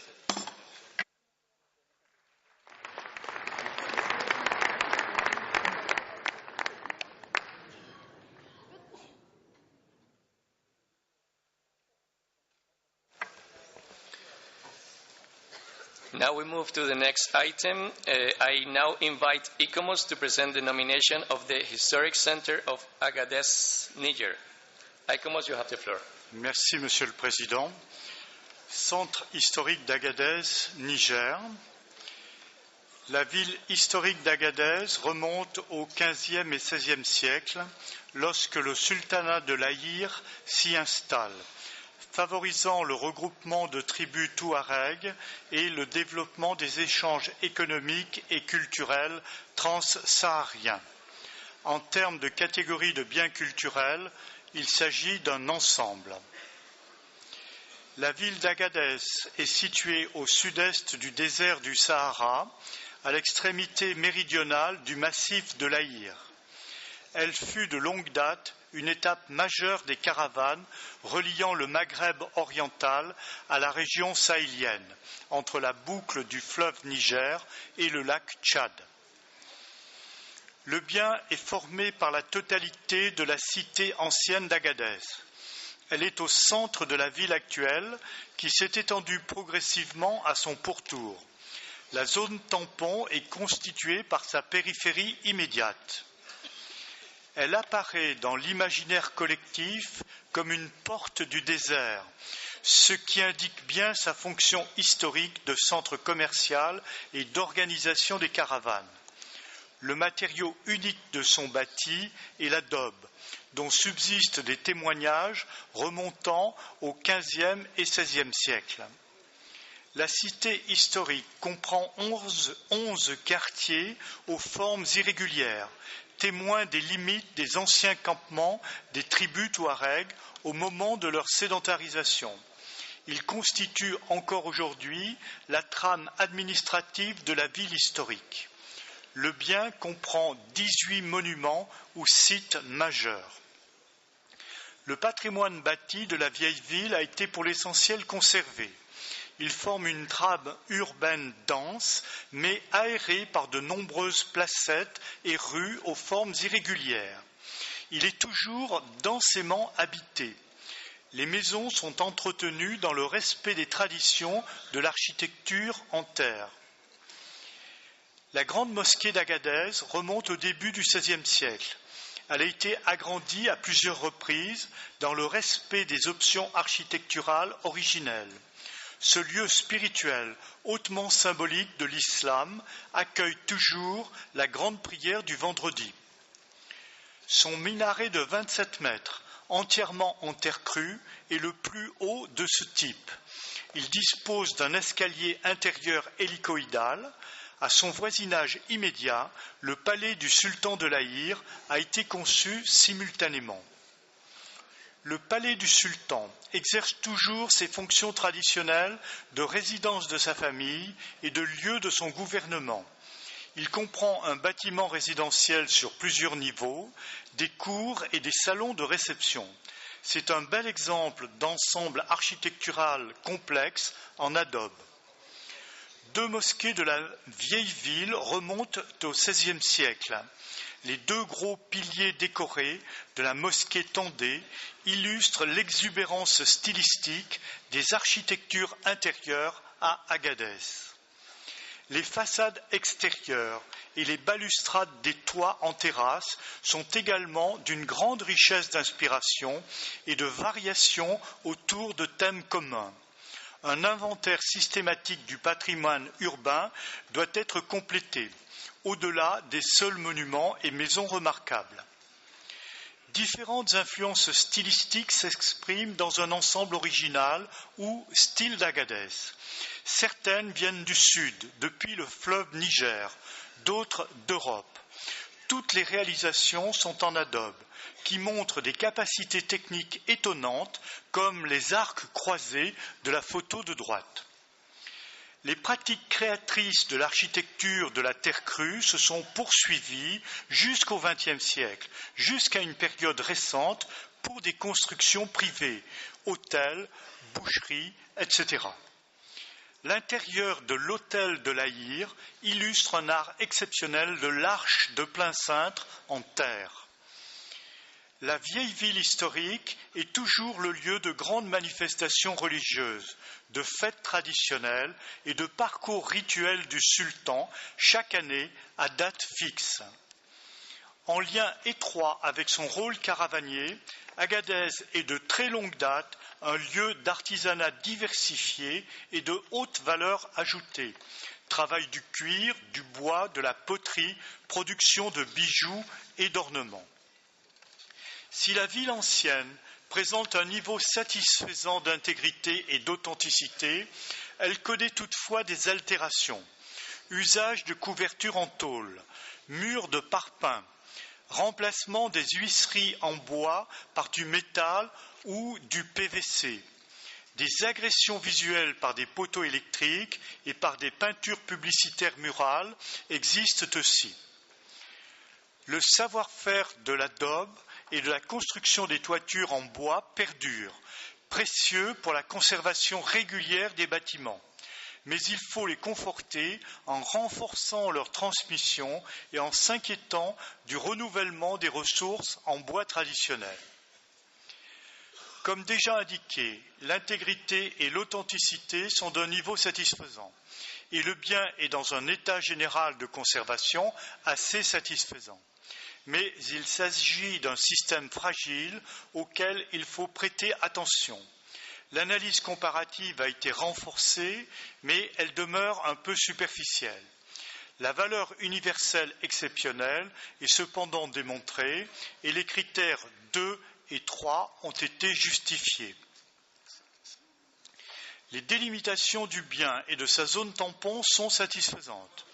Une production réglementaire a été instituée et le sultanat maintient une protection traditionnelle. La conservation traditionnelle doit être renforcée par différentes mesures de gestion. Le système de gestion est en cours de mise en place. L'ICOMOS recommande que le centre historique d'Agadez, Niger, soit inscrit sur la liste du patrimoine mondial, sur la liste des critères 2 et 3. L'ICOMOS recommande que l'État partie prenne en considération les points suivants. Poursuivre et achever les travaux d'inventaire. Mettre en place des standards de restauration. Suivre les résultats de la politique récemment mise en œuvre en vue d'enrayer l'usage des matériaux non traditionnels. Porter une attention particulière à la situation des annonces publicitaires. Décrire de manière unifiée et pratique les indicateurs du suivi du bien et les résultats de leur mise en œuvre. Soumettre d'ici au 1er février 2014 un rapport au Centre du patrimoine mondial sur les progrès faits dans la mise en œuvre des demandes et recommandations ci-dessus pour examen par le comité à sa 38e session. Mettre en place des procédures de concertation et de sensibilisation de la population à la conservation du bien, porter une attention particulière à la transmission des savoir-faire, porter une attention particulière à la question des essences de bois, prendre mieux en compte la question générale de l'assainissement. Merci, Monsieur le Président. Merci, Monsieur. Je passe la parole maintenant aux membres du comité. Je veo a Colombia, que será seguido por Alemania, Francia y Emiratos Árabes.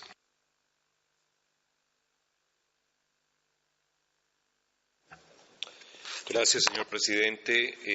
Vemos en este informe que fue el bien inscrito en la lista tentativa en el año 2006, que tuvo una asistencia internacional por parte del Centro de Patrimonio Mundial en el 2002 y finalmente un sitio que después de oír la excelente evaluación de ICOMOS amerita estar en la lista del Patrimonio Mundial.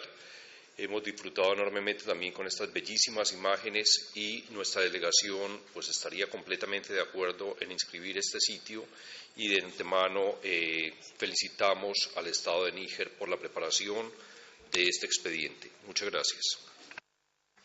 Muchas gracias al delegado de Colombia. Now I give the floor to the distinguished representative of Germany. Thank you, Mr. President.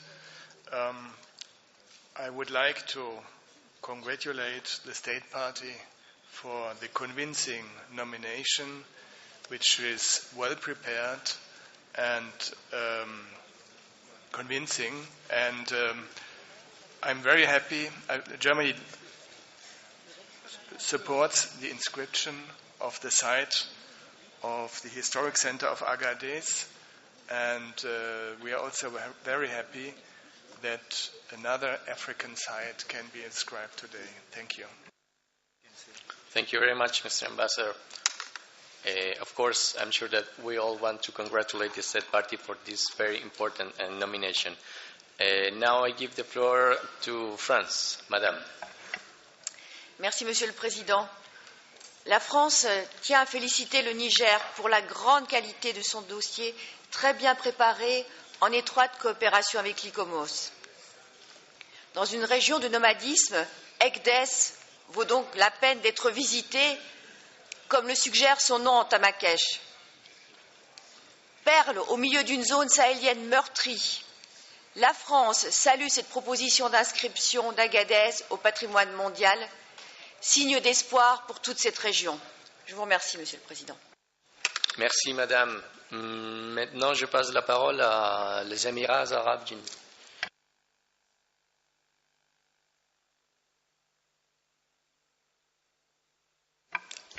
شكرا سيد الرئيس. الإمارات تهنئ الدولة الطرف على هذا الموقع الجميل، ونهنئهم أيضا على القدرة على الصون والحفاظ عليه عبر القرون الماضية في بيئة يكون الحفاظ والصون فيها صعبا كما ندرك ذلك. لذلك يعني نهنئهم على هذا الجهد المستمر من قبل عملية الإدراج يعني أو التقدم للإدراج. ندرك بأنهم حافظوا على هذا الكنز التاريخي والثقافي والروحي. نقدر جهود إيكومس لجعل هذا الإدراج ممكنا، ومركز التراث العالمي تهنئتنا للنيجر، ونتمنى أيضا أن نرى مواقع كثيرة أخرى في المستقبل. شكرا.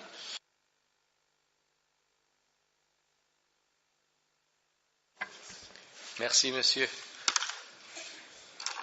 Je vais passer la parole au Sénégal et bien sûr, je vous prie de tenir compte du temps que qu'il nous reste pour aujourd'hui. Le Sénégal. Bien, pour faire plaisir au Présidium, nous nous contenterons de féliciter l'ICOMOS et l'État parti du Niger. Merci. Merci beaucoup, monsieur. Merci vraiment. Le Mali. Merci, Monsieur le Président. Le Mali salue le travail accompli pour ces dossiers. Depuis des années, il faut rappeler que le programme Africa 2009, qui est un programme pour la gestion du patrimoine immobilier en Afrique subsaharienne, s'est beaucoup impliqué dans ce dossier. Et ça, il faut le dire ici. Ensuite, saluer la persévérance, la patience et la persévérance de l'État parti du Niger, qui a fait un travail remarquable avec ces dossiers. Nous sommes d'autant heureux que Agadez, c'est un peu Tombouctou. Et pas seulement sur le plan architectural, mais sur le plan, le rôle qu'ils ont joué dans le commerce transsaharien. Et ça, c'est quelque chose qu'il faut souligner. En plus, le Agadez, c'est connu en Afrique de l'Ouest comme à travers la fameuse croix d'Agadez, qui est un symbole emblématique. À ce sujet, je voudrais vous raconter ici une légende qui remonte au XVe siècle. Et cette légende est liée à un roi Touareg méchant qui interdit l'entrée de sa maison à cause de sa fille très belle et aimée de tous. Mais un guerrier réussit à parler et séduire cette fille. Ne pouvant pas avoir accès à la fille, le guerrier décida de lui envoyer un message et eut recours à un forgeron qui lui confectionna un bijou en guise d'amour. Lorsque le gardien du sultanat apporte la bague à la princesse, elle comprit le message. Avec une servante, elle ouvrit la porte arrière du palais afin que le guerrier puisse entrer. Quand le roi apprit l'histoire, il appela le guerrier et décida de les marier. La princesse voulut alors que sa bague devienne un pendentif. Pour tous ceux qui visitent le Niger connaissent cette croix-là. Alors, on commença alors à raconter cette histoire dans toute la région. Comme la princesse est issue d'une famille noble et puissante, la croix d'Agadez devient un objet de luxe. Dès lors, chaque époux dut mettre un objet dans le trousseau de mariage de sa future femme, une croix d'Agadez, dont le prix équivalait à celui d'un chameau. C'est une belle légende qu'on raconte qui est connue dans la sous-région et pour dire que Agadez, c'est une cité importante. Merci, Monsieur le Président. Merci à vous, Monsieur. C'est très important, vos commentaires. Je donne la parole aux délégations du Japon et je vous prie encore une fois de tenir compte du temps qui nous reste aujourd'hui. Thank you, Chair. Japan congratulates Niger on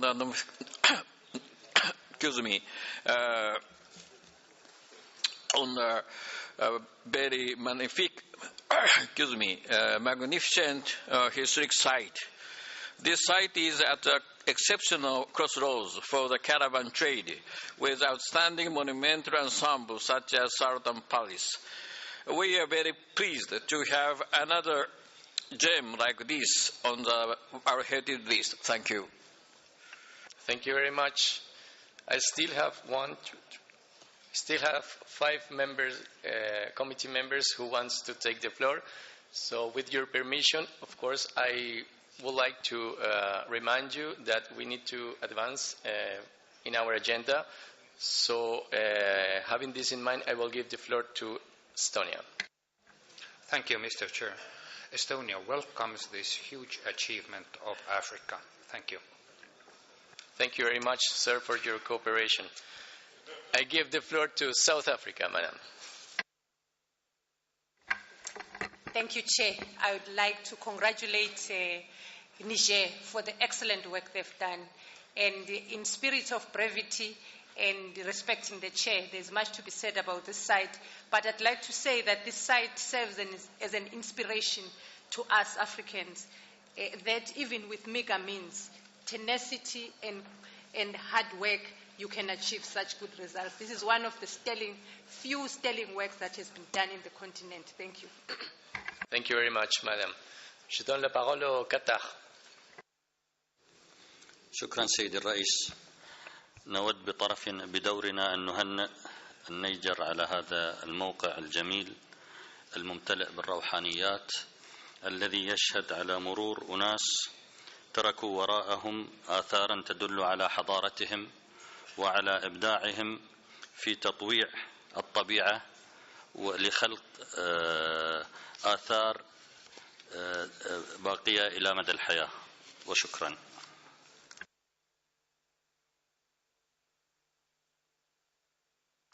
Thank you very much, sir.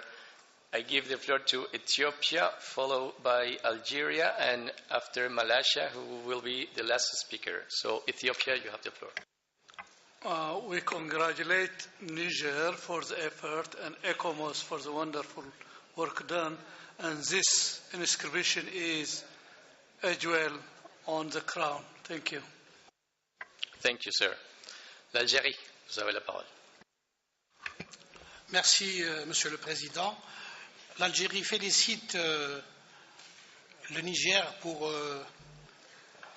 la proposition donc d'inscription de ce célèbre centre historique, magnifique centre historique d'Agadez, dans la liste du patrimoine mondial, et félicite également l'ICOMOS pour la qualité du dossier, un dossier bien documenté et aussi bien argumenté. Aussi, nous appuyons cette inscription donc, qui vient enrichir et renforcer le capital patrimonial africain. Toutefois, un petit regret, on regrette quelque peu que le critère 1 ne soit pas retenu pour exprimer la dimension chef-d'œuvre du génie créateur humain, tout particulièrement à propos de ce que l'État partie a essayé de mettre en relief, le minaret, la plus haute construction au monde, dont la structure porteuse est exclusivement faite en terre cuite. Nous aimerions peut-être entendre l'ICOMOS nous donner quelques précisions sur ce point particulier. Merci, Monsieur le Président. Merci à vous, Monsieur. The last speaker on my list is Malaysia. Malaysia, you have the floor. Thank you, Mr. Chair. Malaysia would like to congratulate the State Party Niger for its important historic center of Agazet to be inscribed in the World Heritage List. The earthen architecture dated back in 15th century shows a remarkable example of traditional building shaped by hand and yet remains structurally intact until today. Malaysia again congratulates Niger for the inscription. Thank you. Thank you very much, sir, and thank you all of you for your comments. And on the request of the committee, I would like to give the floor 1 minute to the representative of ICOMOS. Merci, Monsieur le Président.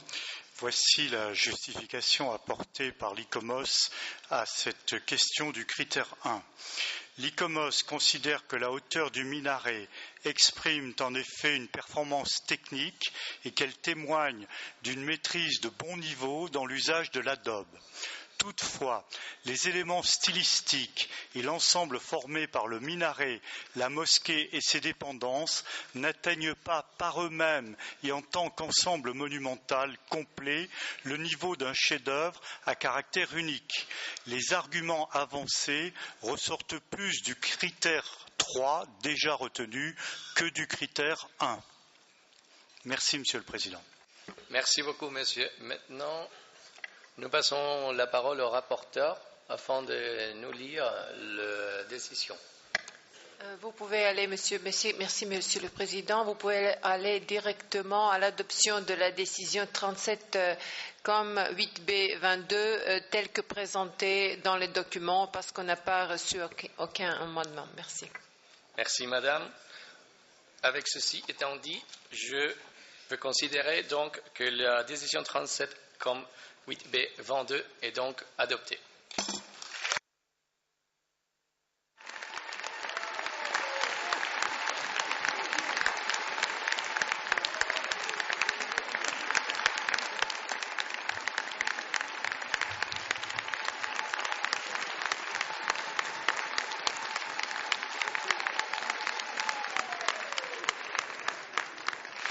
Thank you very much.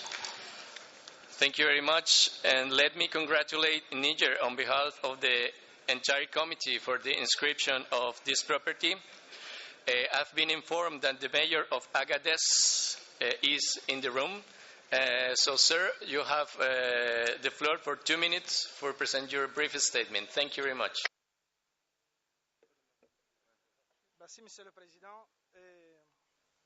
Permettez-moi tout d'abord, au nom de la délégation du Niger, de vous présenter Sa Majesté le Sultan d'Agadez qui est à mes côtés, qui va devoir dire un mot en langue. Merci, Monsieur le Président. Au nom de la population de la région d'Agadez, nous remercions le patrimoine mondial, nous remercions l'ICOMOS qui nous a aidés à monter ce dossier fascinant. Merci au Cambodge pour l'accueil qui nous a été fait. Merci beaucoup. Merci, Monsieur le Président.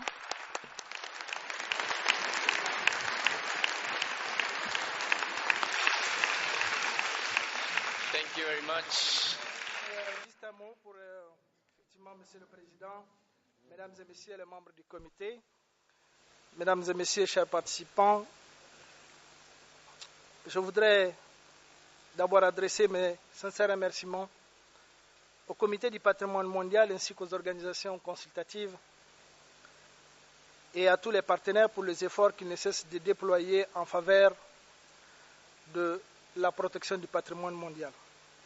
Monsieur le Président, vous comprenez bien que le Niger, honoré, se réjouit de l'admission du centre historique d'Agadez sur la liste du patrimoine mondial que vous venez d'adopter. Notre pays mesure les enjeux et les conséquences liées à cette inscription qui appelle nécessairement à la réalisation des actions concrètes en faveur de la conservation durable du bien inscrit. C'est pourquoi il me plaît, au nom du sultan de l'Aïr, garant de la préservation du bien visé, de réitérer ici notre engagement et notre volonté à contribuer davantage et efficacement, plus que par le passé, à la préservation de la valeur universelle exceptionnelle pour laquelle le site d'Agadez vient d'être inscrit. En outre, Monsieur le Président, nous nous engageons à mettre en œuvre les recommandations formulées et à transmettre un rapport de mise en œuvre au Centre du patrimoine mondial en 2014. Avant de terminer, j'exprime encore aussi toute notre gratitude et notre reconnaissance aux autorités du Royaume de Cambodge pour l'accueil chaleureux dont nous avons fait l'objet durant notre séjour. Et enfin, je vous invite tous à Agadez pour venir découvrir cette terre d'hospitalité. Je vous remercie, Monsieur le Président.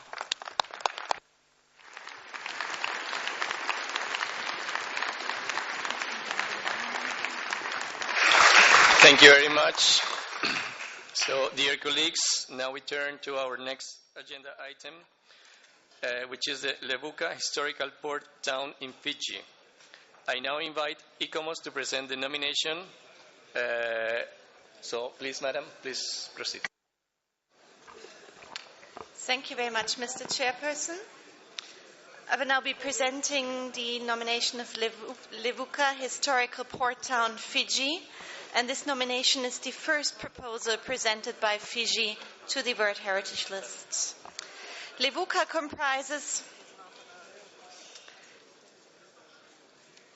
comprises a low line of buildings amongst coconut and mango trees along the beachfront and was the first colonial capital of Fiji. It developed from the early 19th century as a center of commercial activity and retains warehouses, bond stores, port facilities, residences, as well as religious and social institutions of the indigenous population.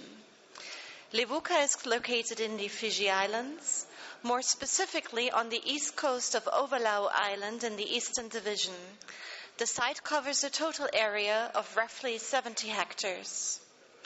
The copper sheds, warehouses, port authority, port and customs house buildings together define the port area to the south of the property. The commercial buildings of Beach Street line the landward side of the street along the beachfront, while on the seaward side trees and green turf fringe the foreshore and seawall. They are generally single-story buildings constructed of similar materials, fronted with verandas and parapets bearing the business name.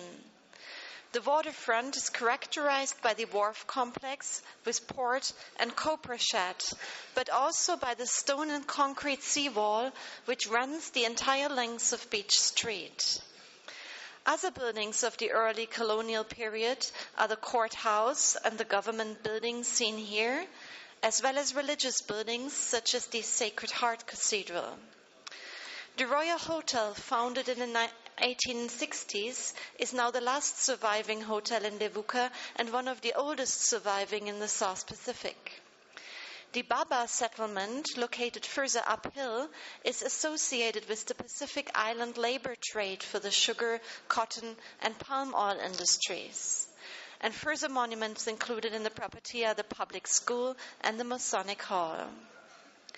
As part of the consultation process between ICOMOS and the state party, Fiji submitted revised boundaries and buffer zones, and the hills towards the main crater of Ovalau, forming the backdrop of the settlement, are now included in the buffer zone up to the rim.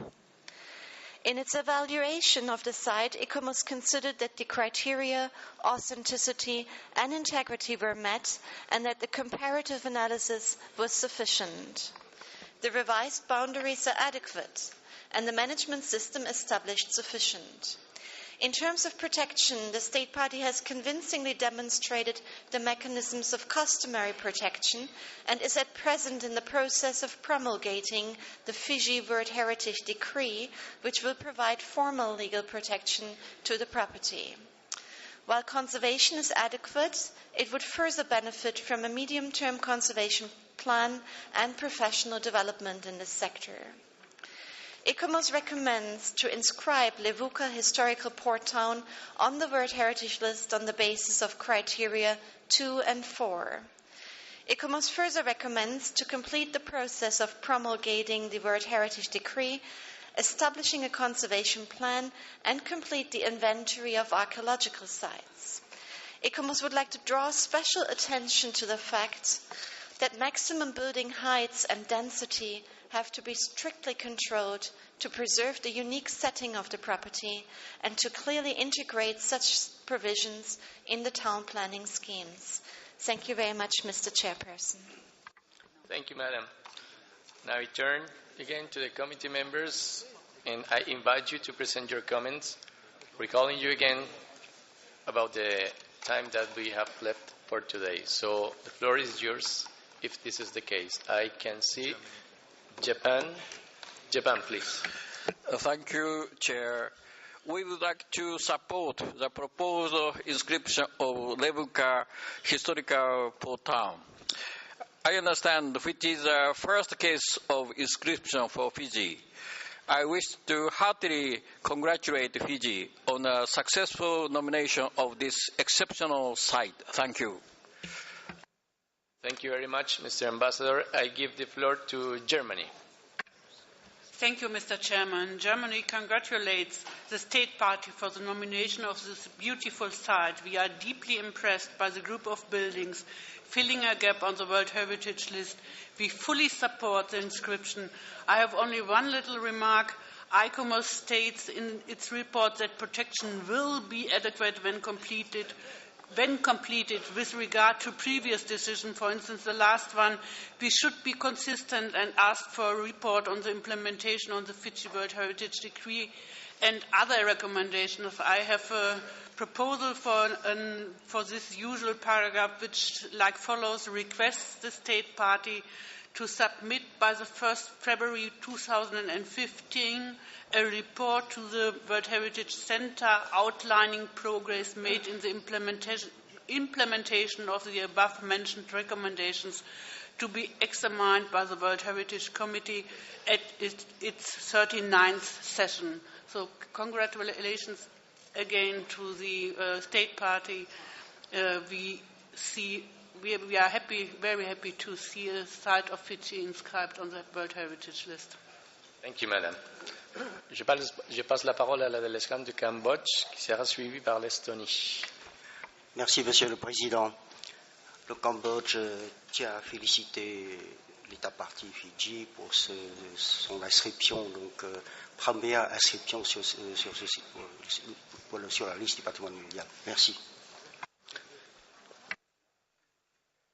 Merci à vous, Monsieur. L'Estonie, vous avez la parole. Thank you, Chair. Estonia congratulates Fiji on the first nomination of this state party. The nomination of this culturally diverse and extremely well-preserved, charming port town of Levuka, and supports its inscription on the World Heritage List. It should be especially mentioned that the approach taken by the state party complies with the historic urban landscape approach, which is also recommended by UNESCO.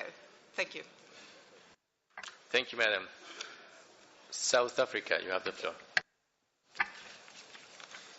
Thank you, Chair. South Africa congratulates Fiji for the nomination of the historical port town, and we'd also like to commend the advisory body, ICOMOS, for the support and the good work they've done. And this has been displayed from time to time, that when there is such a good cooperation between the State Party and the advisory body, such good work results.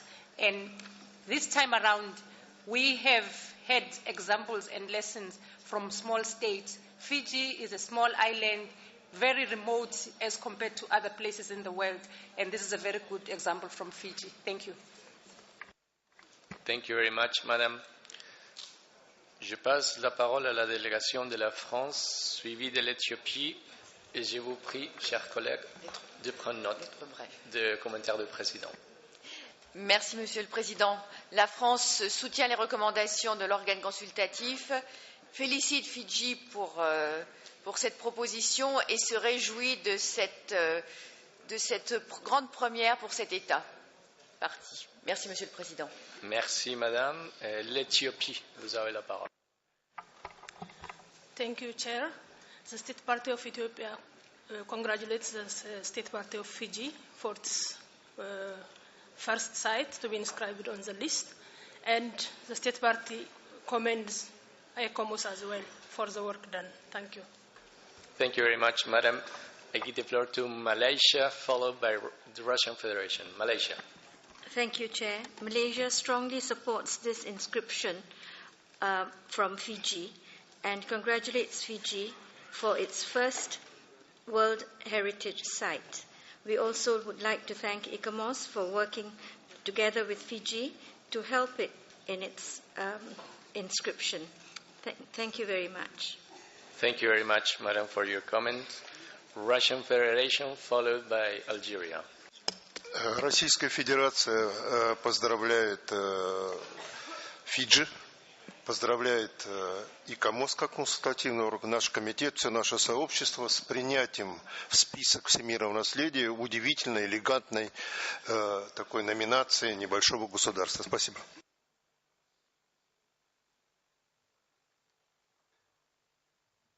Thank you, sir. I give the floor to Algeria, followed by India. Algeria. Merci, Monsieur le Président. Nous voulons appuyer l'inscription du bien dans la liste du patrimoine mondial. Donc, félicitations à l'État parti et à l'ICOMOS. Merci, monsieur. J'ai 4 intervenants. Et après, je vais clôturer la liste des intervenants. Je passe la parole à l'Inde, suivi par le Mali. Thank you, Chair. We fully support this inscription for Fiji. Thank ICOMOS for the recommendation and congratulate the State Party on its first inscription. Thank you. Thank you, Madam.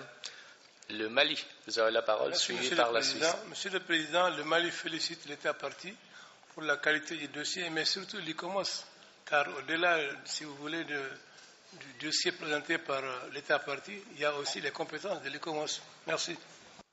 Merci beaucoup, monsieur. La Suisse, vous avez la parole. Merci, Monsieur le Président. Nous aimerions nous joindre au Mali, féliciter l'État parti pour son premier site et également l'ICOMOS pour son grand travail d'évaluation. Merci beaucoup, Monsieur. Merci. Et le dernier intervenant, c'est le Sénégal. Merci, Monsieur le Président. Le Sénégal voudrait s'associer aux félicitations des autres pays pour féliciter et l'État parti et l'ICOMOS pour l'appui à ce premier site du Fidji. Merci. Merci, Madame. Et donc, maintenant, je passe la parole au rapporteur afin de nous lire le document, la recommandation. Madame. Merci, Monsieur le Président. Bon, on a le changement. Vous êtes prêts? Bon, vous affichez la décision, s'il vous plaît. On a un changement au paragraphe 5, je pense. Bon, on n'a pas de changement au paragraphe 1, paragraphe 2, paragraphe 3. Vous pouvez aller plus vite, s'il vous plaît.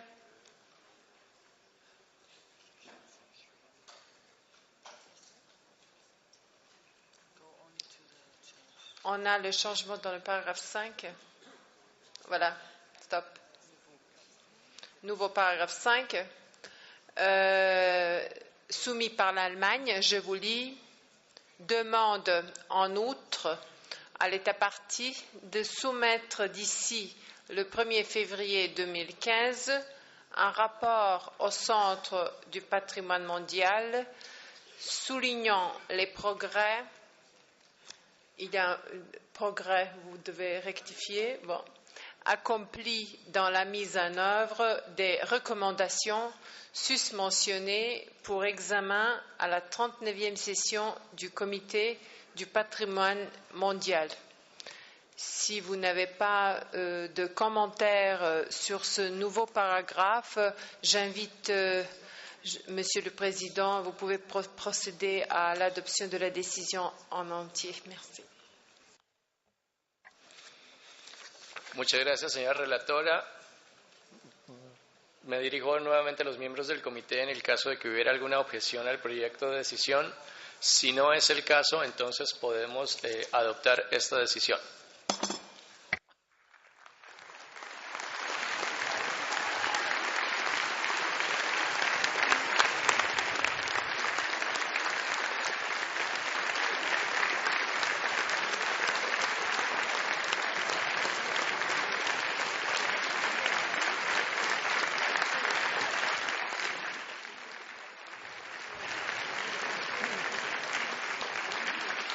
Thank you very much. And of course, I would like to congratulate on behalf of the committee to the delegation of Fiji for this first inscription on the World Heritage List from your country. And of course, you have the floor for 2 minutes, sir, please. Thank you, Mr. Chairman, distinguished members of the World Heritage Committee, ladies and gentlemen. This is a truly happy and a historic occasion for a small Pacific island state. For Levuka town, Fiji's old capital, to be given the recognition for inscription to the World Heritage listing is indeed an honor, and we are thankful and humbled by the decision. For me personally, having spent many of my younger days in Levuka, my mother's hometown, this moment is a special one. Mr. Chairman, our efforts and determination over the years for the inscription of our first ever nomination to the World Heritage listing has finally paid dividend. We have expressed patience and were resolute in pursuing this dream for almost 2 decades. This dream has eventually come true today. Being the first town in the Pacific Islands to be recognized by the world community for its outstanding universal value makes Levuka's inscription unique and sets it apart from other historical port towns in the Pacific. We therefore would like to express our utmost appreciation to you, Chairman, and to the committee for this invaluable recognition. We have no doubt that the Fijian people will tremendously benefit from this historic decision through more employment and economic opportunities. We also would like to sincerely thank our local community whose support has been very encouraging, and all those who have been assisting us all along, particularly ICOMOS. Mr. Chairman, the recommendations made by ICOMOS in its assessment mission have been taken on board by the State Party, and we are pleased to say here that these recommendations are progressively being addressed. First, the World Heritage Draft Decree has gone through several phases of consultations and drafting processes and will soon be tabled for government's approval and eventual promulgation and implementation. This timing is perfect considering government's budget, national budget for 2014, whose preparation is currently underway. Second, a conservation fund has been established for the rehabilitation of those structures that are in poor conditions within the nominated property boundary. We are also engaging with several relevant stakeholders to support and organize capacity building programs for professional development of expertise in conservation. Third, with regards to historical and archaeological sites, a list is being compiled for their inclusion in the National Heritage Register, and to ensure their sustainable management in the longer term, they will also be included in the Levuka Town Planning Scheme, which is currently being revised. Fourth, to maintain the maximum building height and density for hotel development, the relevant amendments have been incorporated into the general provisions of the revised Town Planning Scheme for Levuka. And finally, Mr. Chairman, this scheme will be in place by August 2013. Mr. Chairman, on behalf of the Fijian delegation, I thank you and the committee once again for the decision today. Also, let me thank the Kingdom of Cambodia and its people for the warm hospitality extended to us. Thank you.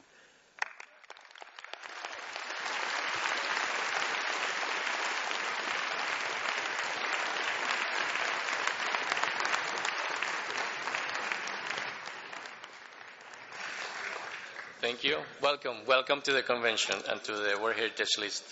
Now I move to our next item in the agenda.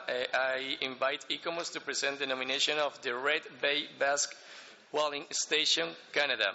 But before I give the floor to the Secretariat, Mr. Balsamo, you have the floor. Thank you, Mr. Chairman. Just to remind that we received a factual error letter which is included in the document Info 8B4 on page 13 of the English version and 15 of the French version. Thank you, President.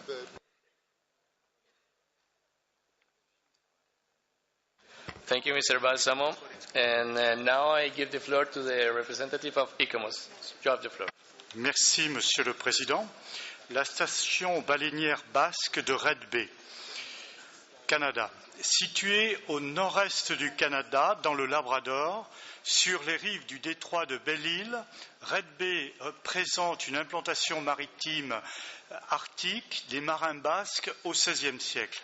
C'est le témoignage archéologique le plus ancien, le plus complet et le mieux conservé d'une station baleinière pré-industrielle. En termes de catégorie de biens culturels, il s'agit d'un site. Red Bay est situé à l'extrémité nord-est du Canada, au nord du détroit de Belle-Île, qui sépare l'île de Terre-Neuve du Labrador. La rencontre des courants froids venant du nord et des eaux du fleuve Saint-Laurent sont favorables aux baleines. Le site présente une baie naturellement protégée par l'île de Saddle. Les élévations proches du littoral étaient propices à l'observation des baleines dans le détroit, favorisées par un couvert végétal de toundra nordique. Les deux sites archéologiques principaux sont la partie abritée de l'île de Saddle et, en face, la zone côtière de l'actuel village de Red Bay. Ils témoignent d'une implantation entièrement tournée vers la chasse à la baleine et à sa transformation en produits exportables. Les fouilles archéologiques terrestres et subaquatiques effectuées à Red Bay permettent de restituer l'implantation de la communauté basque et de l'ensemble du processus technique de traitement des corps de baleines, jusqu'à l'expédition finale des produits vers l'Europe. La graisse de baleine chauffée donne une huile qui reste liquide en se refroidissant. Les fourneaux à huile ou fondoirs étaient en nombre à Red Bay. Leurs bases en pierre se sont bien conservées. À proximité des fondoirs, l'atelier de tonnellerie permettait d'assembler des barils normalisés en vue d'expédier l'huile de baleine, un produit particulièrement apprécié en Europe pour l'éclairage. Les sites de fouilles ont été recouverts pour des raisons de protection et de conservation, ou bien ils se trouvent sous l'eau, recouverts de bâches. Peu d'éléments sont immédiatement perceptibles par le visiteur non averti. Les vestiges d'habitation correspondent à des maisons en bois. Elles étaient occupées l'été, seule période favorable à la capture des baleines dans des conditions acceptables. D'autres constructions légères correspondent à des entrepôts temporaires. Les vestiges des fondations en bois et en pierre d'un wharf du XVIe siècle ont été mis au jour à l'île Saddle. Tous les éléments mis à jour par les fouilles sont pleinement authentiques. De nombreux et vastes ossuaires de baleines sont disséminés dans la baie, sur la côte, un peu à l'écart, ou sous l'eau. Ils complètent la diversité des vestiges terrestres et renforcent l'intégrité de l'ensemble. 4 épaves de grands bateaux transatlantiques et une plus petite ont été retrouvées dans la baie. La fraîcheur des eaux ont permis une excellente conservation des épaves. Elles forment un ensemble remarquable qui donne d'importantes indications techniques sur la construction navale. Les données archéologiques sont complétées par d'importantes archives en Espagne qui témoignent des investissements réalisés au Pays basque pour la chasse à la baleine et la recherche du monopole acquis au XVIe siècle dans ce domaine. Il existe toujours l'emplacement d'un cimetière à la pointe de l'île Saddle, disposant de tombes creusées dans le rocher. L'étude scientifique des dépouilles apporte une connaissance des populations de baleiniers, de leur état de santé et des causes de mortalité. Un mobilier archéologique important a été produit par les fouilles, tant terrestres que maritimes. Un suivi scientifique de qualité a accompagné la connaissance des vestiges de Red Bay. Un centre d'interprétation existe sur une hauteur dominant la baie, ainsi qu'un centre d'accueil des touristes dans les locaux de l'ancienne pêcherie. L'interprétation est ici décisive, car peu de vestiges sont directement visibles pour en assurer la conservation. Le village actuel de Red Bay réutilise la capacité portuaire du chenal. Il est faiblement peuplé avec un habitat diffus, une route d'accès et quelques rues. Les fouilles ont pu avoir lieu sur les espaces libres. Les maisons actuelles sont légères et elles n'endommagent pas le sous-sol pour d'éventuelles fouilles à venir. Red Bay est la station baleinière de ce type et de cette époque précoce la mieux conservée et la plus complète en termes d'éléments constitutifs. Son intégrité et son authenticité sont bonnes, l'analyse comparative est satisfaisante, la valeur universelle exceptionnelle a été démontrée et les critères 3 et 4 sont justifiés. Red Bay offre un ensemble pleinement intelligible d'éléments archéologiques illustrant la mise en place d'un processus proto-industriel de production quantitative d'huile de baleine durant le XVIe siècle. Les délimitations du bien et de sa zone tampon sont satisfaisantes dans le cadre d'un village peu peuplé et d'un environnement, pour l'instant, non affecté par des projets de développement. Protection, conservation et gestion du bien sont assurées dans des conditions satisfaisantes. Un renforcement de l'interprétation doit toutefois être envisagé compte tenu du caractère archéologique peu explicite par lui-même. L'ICOMOS recommande que la station baleinière basque de Red Bay, Canada, soit inscrite sur la liste du patrimoine mondial sur la base des critères 3 et 4. L'ICOMOS recommande d'informer le Comité du patrimoine mondial de tout projet agricole ou minier qui surviendrait éventuellement dans l'environnement du bien et qui serait susceptible d'avoir un impact visuel négatif sur celui-ci. Monsieur le Président, je vous remercie. Merci beaucoup, monsieur. Je reviens sur les membres du comité. S'y a-t-il des commentaires sur cette nomination? Et je vous rappelle encore une fois qu'afin de pouvoir donner la parole à l'État partie, on pourra présenter les commentaires très brièvement. Donc, la parole est à vous, chers collègues. La France. Merci, Monsieur le Président. Les Basques nous ont montré le chemin d'universalité tant ils ont su trouver leur voie à travers le monde. Aujourd'hui, nous les suivons encore pour souscrire pleinement à ce projet d'inscription de la station baleinière de Red Bay et félicitons le Canada pour ce très beau dossier. Merci, Monsieur le Président. Merci beaucoup, Madame. Donc, y a-t-il des autres commentaires? Je ne vois pas. Le Cambodge.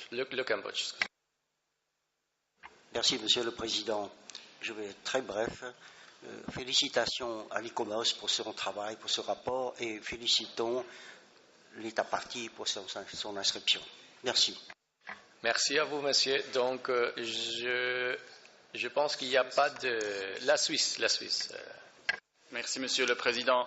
Juste pour dire que nous nous joignons aux remerciements pour ce dossier, aux félicitations pour l'État partie de nous l'avoir soumis. Merci, Monsieur le Président. Merci beaucoup, monsieur. Et le dernier intervenant, c'est l'Allemagne. Madame. Thank you, Mr. Chairman. We like to congratulate the State Party and we fully support the inscription. Thank you very much, Madam. So now we can move to the adoption. La Fédération de Russie, Madame. Спасибо большое. Российская Федерация тоже хочет поздравить Канаду с таким замечательным объектом. Спасибо большое.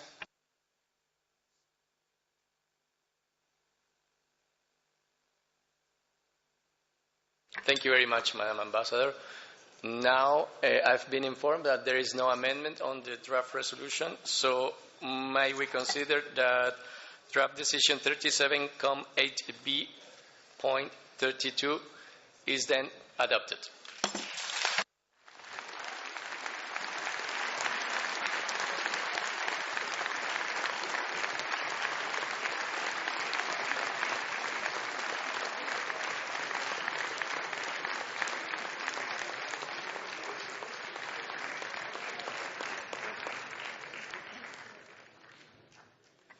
you very much. And let me, of course, congratulate Canada on behalf of the entire committee for the inscription of this property. And now I would like to give the floor for 2 minutes to the State Party in order to present your statement. So please proceed. Merci, Monsieur le Président. Le Canada remercie le Comité du patrimoine mondial pour l'appui à cette nomination. Et j'aimerais vous présenter Madame Juanita Stone, qui est la mairesse de Red Bay du Labrador. Thank you. First of all, I would like to thank the Kingdom of Cambodia for your hospitality. The friendliness of your people will be a lasting memory for me. As mayor of the town of Red Bay in the Canadian province of Newfoundland and Labrador, it is my honor to speak on behalf of our partners who have helped to prepare the nomination file for the Red Bay Bass Whaling Station. I would like to sincerely thank the distinguished members of the UNESCO World Heritage Committee for your decision today. I would also like to thank the member of ICOMOS for their expert review and their favorable recommendation. For more than 30 years, the people of Red Bay, Labrador, has been involved in the study, protection, and presentation of our community's history as the largest and most important whaling port of the 16th century. During this time, the people of Red Bay have developed a strong and enduring relationship with archaeologists, researchers, heritage professionals, and residents of the Basque Country. We share this with them today. At this time, I would also like to thank Parks Canada for their leadership, advice, and support during the development of this successful nomination. We look forward to continuing to work with them, along with the Government of Newfoundland and Labrador and the Department of Fisheries and Oceans Canada, which make up the management committee for our site. I would also like to thank our regional partners who formed the steering committee to oversee the development of this nomination. Their support and assistance during the nomination process has been invaluable and sincerely appreciated. I also have to acknowledge the outstanding work of the residents of Red Bay. We are a community of less than 200 people, and we have volunteered tirelessly over the years to ensure the remains of the Red Bay Bass Whaling Station are cared for and recognized. Without their dedication and commitment, this successful nomination would not have been possible. As a community, we are extremely proud of the Red Bay Bass Whaling Station and the role that it has played and will continue to play in our lives. We are extremely grateful for your decision today that recognizes the outstanding universal value of our home, the Red Bay Bass Whaling Station. Thank you.